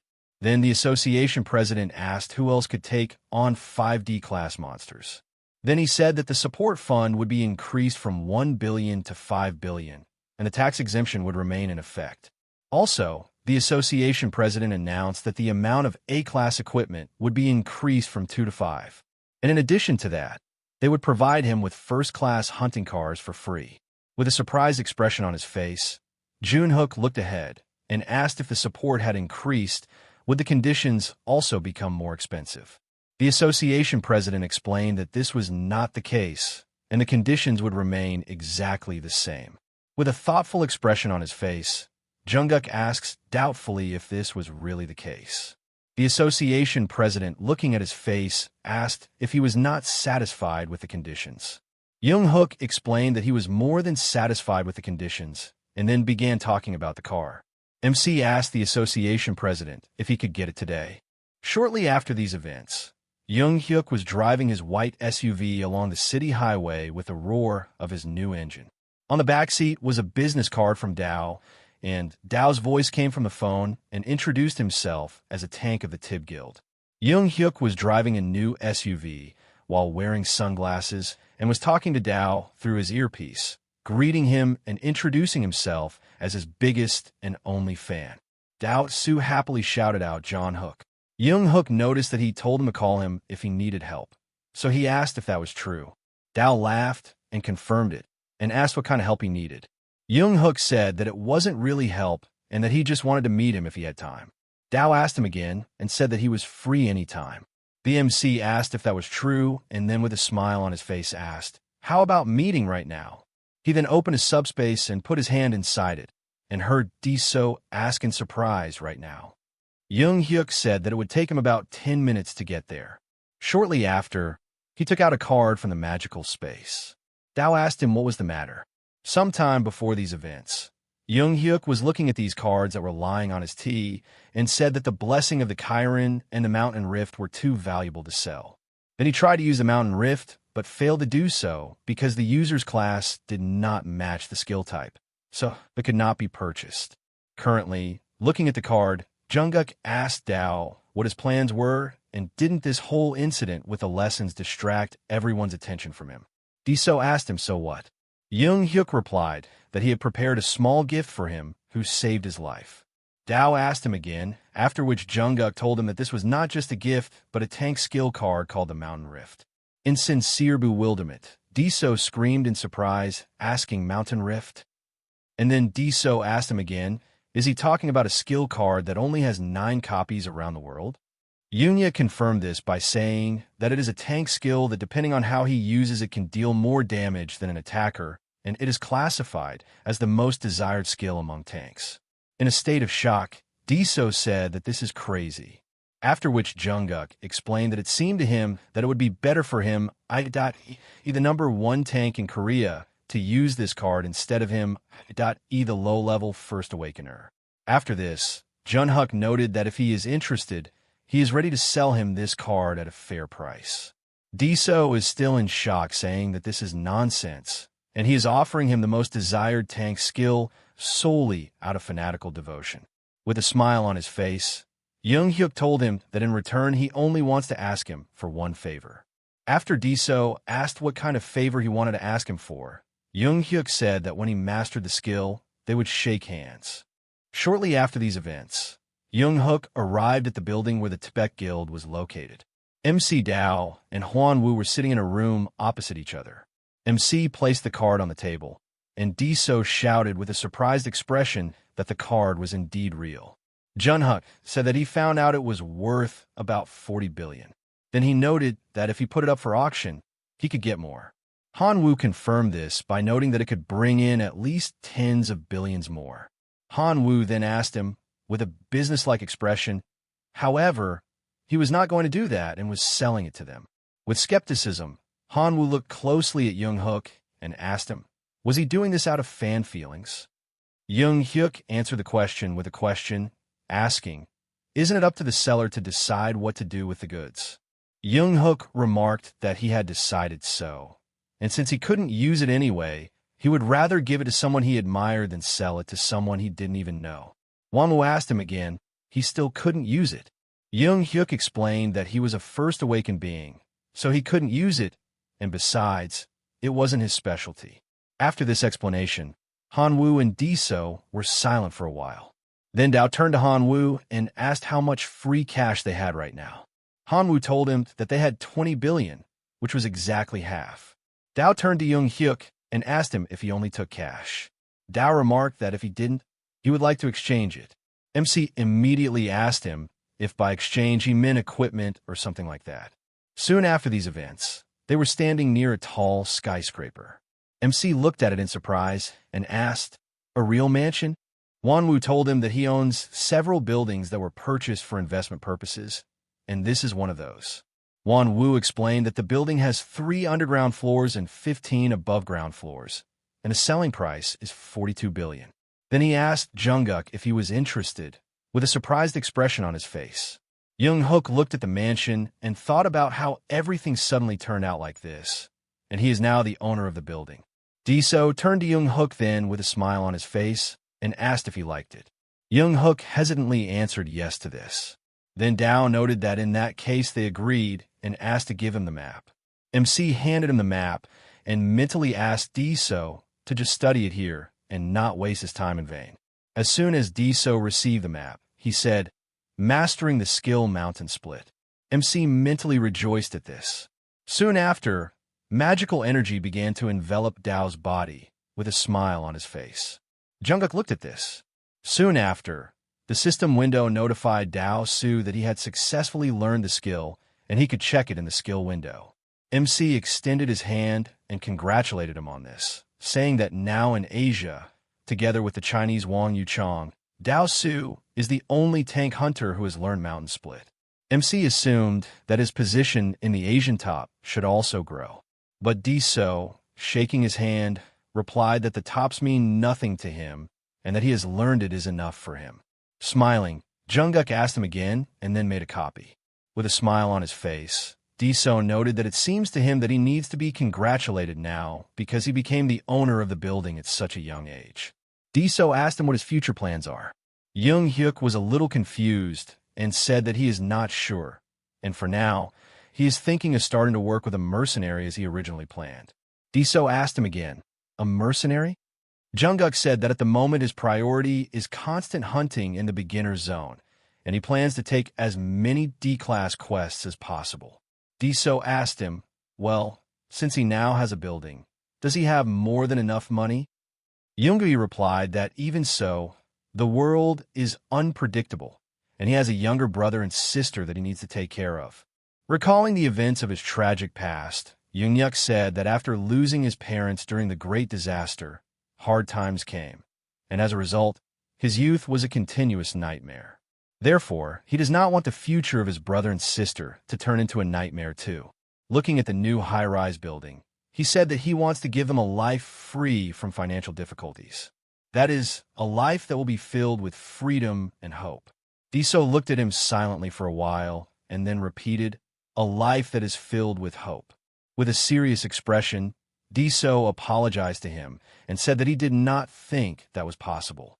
The MC asked him in confusion, after which Diso explained that the Great Disaster was just the beginning and the world was gradually heading towards destruction, with the frequency of sudden gates and the appearance of terrifying monsters increasing every day. Diso continued to say that while the resources to fight the monsters were running low, they were now forced to deal with villains as well. The MC recalled a news report about the fear of a serial hunter-killer spreading. Diso frowned and said that there had been a series of hunter murders recently in the Gangnam area, and the suspect was said to be a well-known villain who had been operating in Do, and his name was Cha Jin-soo. Junhyuk looked at Dao Su with a tense expression, mentally asking himself, Jin-soo? Diso continued to worry about how they were already having a hard time dealing with the monsters, and now they had to fight humans as well. Looking tensely at the sky, Diso said that perhaps what his younger brother and sister really need for the future is not something like a building, but a peaceful sky above their heads, without monsters or people like them. That is, awakened ones. Sometime before these events, painful sounds were heard in a high-rise building that was under construction. A hunter with a wound in his hand was clutching a knife and cursing loudly, asking when he contacted the association and why they had not sent reinforcements yet. Suddenly, a loudly laughing Jin-soo appeared in front of him and insulted him, noticing how cutely he was trying to defend himself. The hunter addressed Jin-soo by name, asking him where he came from since he was hunting in the Do area. With a bloody knife in his hands and a crazy expression on his face, Jin-soo asked him if he had ever seen a villain who stayed in one place. He then explained that they come and go as they please. With a tense expression, the hunter looked at him, and Jin-soo asked why his teammates were so heartless and how they could abandon a wounded teammate and run away without even looking back. The hunter held a knife in front of him in anger and rushed to attack Jin-soo, ordering him to shut up and calling him names. But Jin-soo easily grabbed him by the throat and stabbed him in the next moment. Soon, the guard fell to the ground with a painful groan, and Jin-soo looked at him madly and said that if he had not asked for help, he would have taken his time and enjoyed himself. But now there was nothing to be done about it, and he would end everything here and leave. With horror on his face, the hunter looked at Jin-soo, who pressed the blade to his throat. Jin-soo asked him if he knew Junhyuk, who was on the news a few days ago. The frightened guard began to harshly insult him, cursing him, after which Jin-soo assumed that he did not know him and struck him, saying that if he did not know this, he would die. Thick splashes of burgundy blood began to fly out of the guard's mouth. After which, with a smile on his face, Jin-soo said that he would have died anyway, even if he knew. Jin-soo stood up, and when he walked away for the corpse, he looked at the phone screen where there was a video of a tank alone against 5 Karens. Looking at the phone screen, Jin-soo said that he had not had a decent toy for a long time and he did not even know where to start. He silently looked at the phone screen, after which he liked the video with his bloody finger, accompanied by loud sounds. Jin-soo smiled madly, laughing loudly and uncontrollably. A week later, in the hunting grounds near the city of Bunyang, the beginner's zone, the destroyed buildings were everywhere. Among all the horror that was happening on the ruined streets, the screams of the monsters could be heard, which continued to attack the rookies who were hunting. Swinging, the monster struck the shield of the protagonist, but the MC easily parried this attack, the staff in a defensive position. He smiled when the team captain informed him that this was the last monster for today. He-Hoo and Saiyajin watched this battle from the side. The seller replied that he understood, and then Lee Dong-hook came to his aid. He prepared to shoot, pulling the bowstring, and then in an instant he was next to Coleman.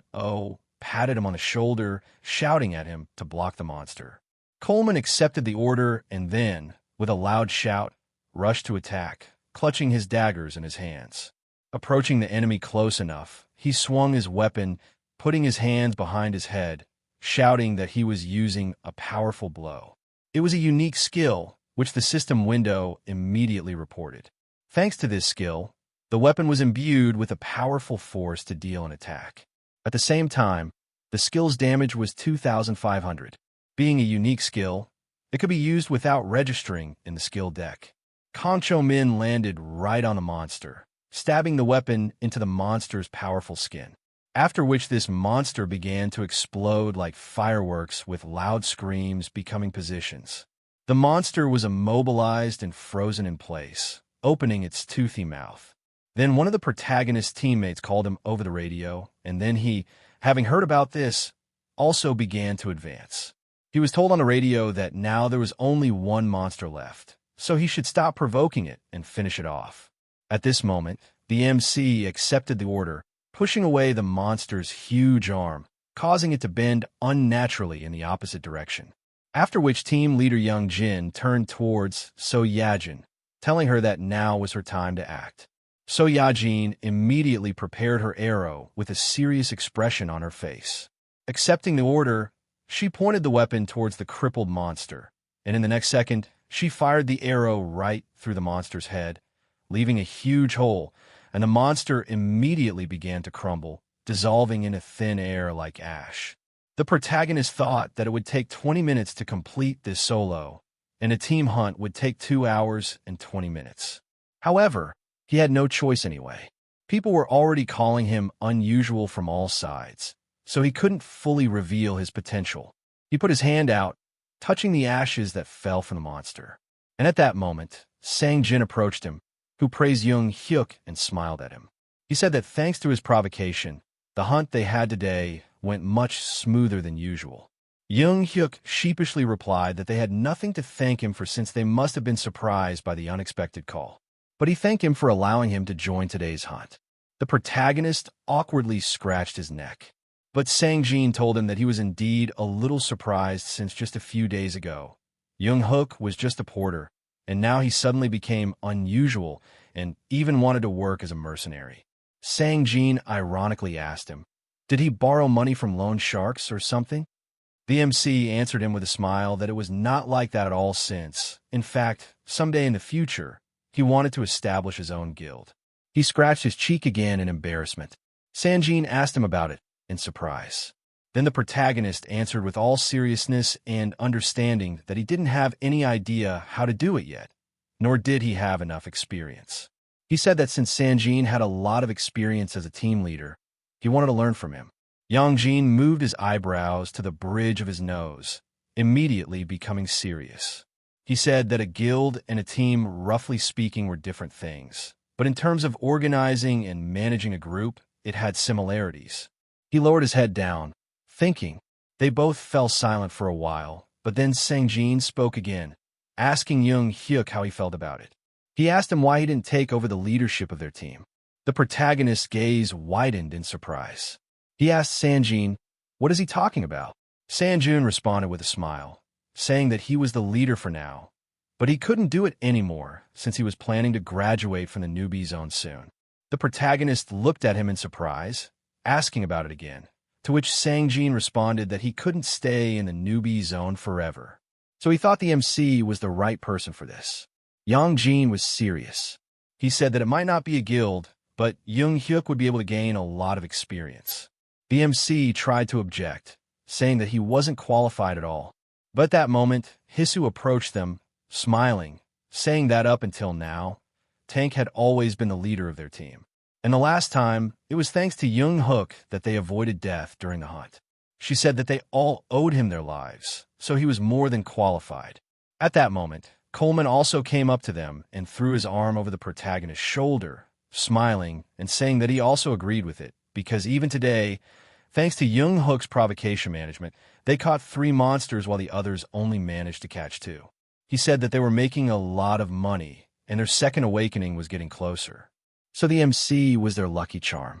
Sang-jin, his team, said that Hu and Chmin were okay with it. So what about the rest of the team? Everyone just gave a thumbs up in approval, accepting this decision unanimously. Sang-jin shouted that it was great, saying that from today on, Junhyuk was their new team leader. Coleman patted the protagonist on the back, congratulating him on his new position, asking him to take care of them in the future. Junhyuk had to accept this burden of responsibility himself with a silent agreement. However, he still tried to say something against it. But Coleman didn't want to listen to him and whistled as he walked away, telling him that he just had to make the best decision for himself and for society, and then the results would naturally benefit everyone. Then Sang-jin spoke up that this was all that his role entailed. The rest he should entrust to his comrades. Then Sang-jin changed the topic, asking the protagonist if he had heard of a villain who was pursuing hunters in the beginner areas near Gangnam. Junhyuk replied that he had indeed heard of it. Then Yunjin continued to say that it seemed like that person was looking for hunters in the beginner areas, attacking from behind a trap. He said that the association was forming a responsible team, but he worriedly asked the protagonist to always leave the emergency communication system active, just in case. Then he became cheerful again, saying that they should discuss it over drinks. But the protagonist was distracted by his phone, ringing, after which he apologized, taking out his phone, warning the writer that he would be leaving. She said that everything was fine, and then he said that he really was the guardian, and a worried voice on the other end of the line began to tell him something about his brother. Sunjin, worried by the protagonist's tone, asked him why he was answering so seriously. Did something happen? Junhyuk turned off his phone and then, looking down apologetically, said that he thought they would have to postpone the drinks. Sanjin raised his eyebrow in surprise, but did not say anything against it, after which the MC had to visit the school where his junior studied. He sat in an empty classroom in front of the teacher, who worriedly told him that On-Call had been having trouble concentrating during class lately.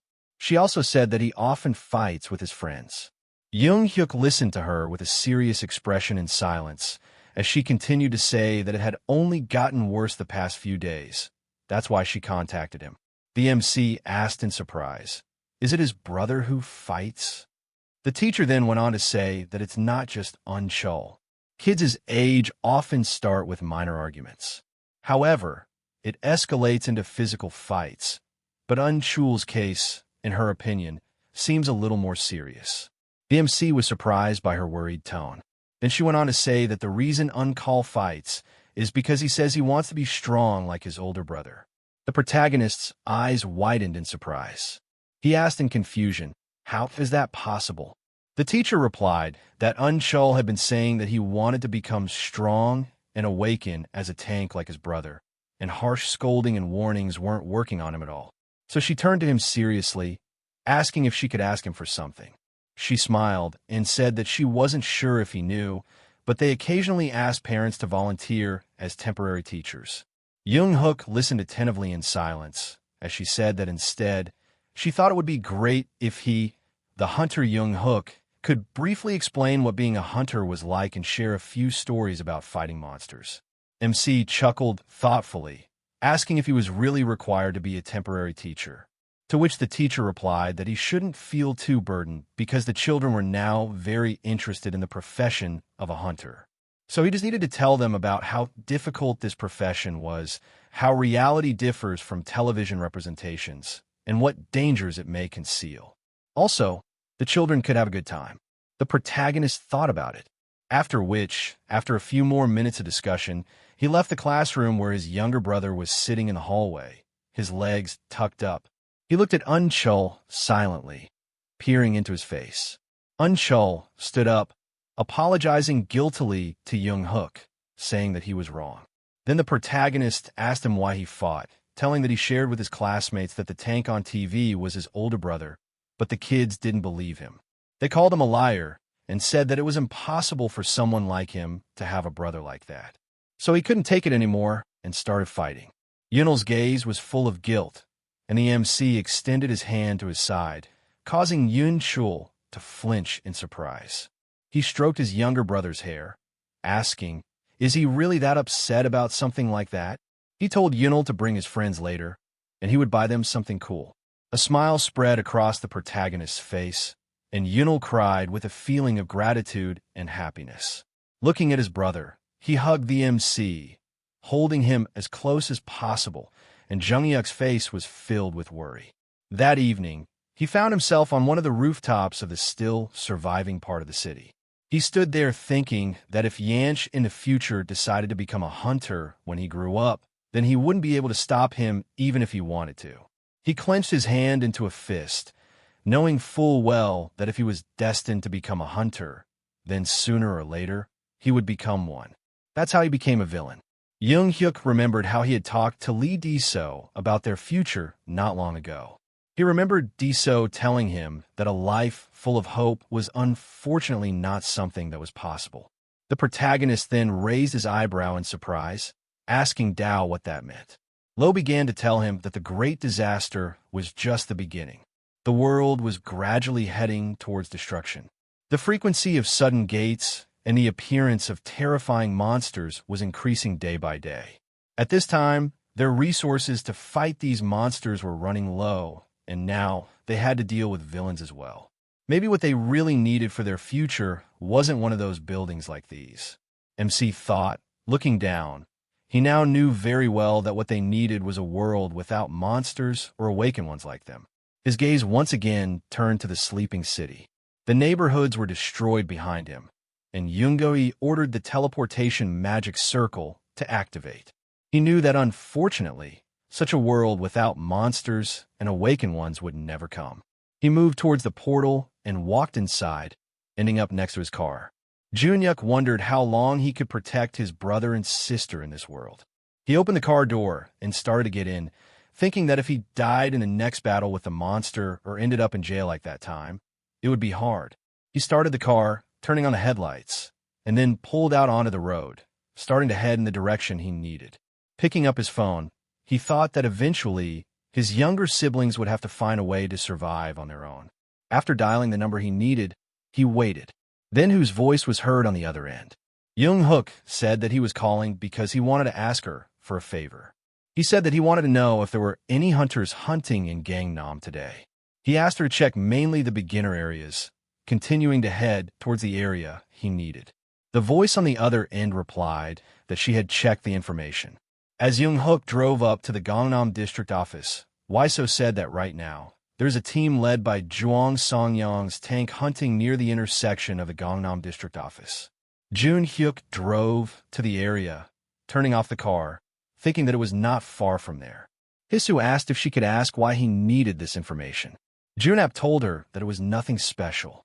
Their team was planning to move to the Gangnam area at school, so he wanted to meet these people first and greet them. He closed the car door, continuing to say that if these people seemed like he had his eye on their prey, then it might cause misunderstandings on both sides. Gu agreed with him, saying that it was indeed true. Then he thanked her, saying that he would call again, and then she accepted it, telling him to be careful. After that, the protagonist put on his hood, calling out a map to search for awakened ones by criteria. He knew that if he couldn't leave his brother and sister a world without monsters and awakened ones, then he should at least get rid of one of the plagues that was destroying this world. The map showed the points where people were now, and the protagonist, looking at it, thought that if he could do something, then he should do it while he still can. He saw one of the dots indicating people in the distance on one of the buildings, saying, "Here is the doll." The doll at this time, as always, with a scary, crazy expression on his face, pulled the bowstring, preparing to shoot his arrow. After that, grinning, he released the arrow, which quickly, like lightning, rushed towards the enemy, which was unfortunately non-monster. The arrow hit the leader of the group, Junhyuk, right in the back, instantly killing him. This guy coughed up blood, his eyes wide open. Right now, he was standing in front of a huge monster, but it seemed that this was no longer so important. Seeing that he had hit the target, Pups squeezed his hand, saying that it was cool. The team members communicating over the radio immediately started screaming, trying to call their captain, but it was too late. They immediately started wondering where that just came from. What could it be? And they couldn't check it right now, and soon they had to just leave because the monster kept advancing. Pups, who was watching this from the side, grinned, licking his lips with a crazy expression. He cursed, saying that the awakened were stupid and, if you think about it, completely useless. He pulled the bowstring back, asking himself, how could they think they could win just because one tank died? He, with excellent signs of madness on his face, starting to aim again, said that next time he would definitely hit the head. At that moment, his conversation with himself was interrupted by a strange voice, which said ironically that they had not seen each other for a long time. Pups immediately turned around sharply, releasing an arrow into nowhere, and began to look around. However, the floor he settled on was completely empty. So he cautiously asked, "Who came there?" The voice continued to speak thoughtfully, asking how he should kill him so that it would hit all the headlines. Then Jung, who came out of the shadows in one of the corners of the dark floor, who called this madman by name. Pups asked in confusion what was going on. How did he know his name? He asked if Pups knew him. Junhyuk squeezed his hand, which contained the very arrow that Pups released from him, answering that this was not so. He crushed the arrow so much that it broke in half, which surprised Pups. Junhyuk raised his face, that very soon he would find out who he was.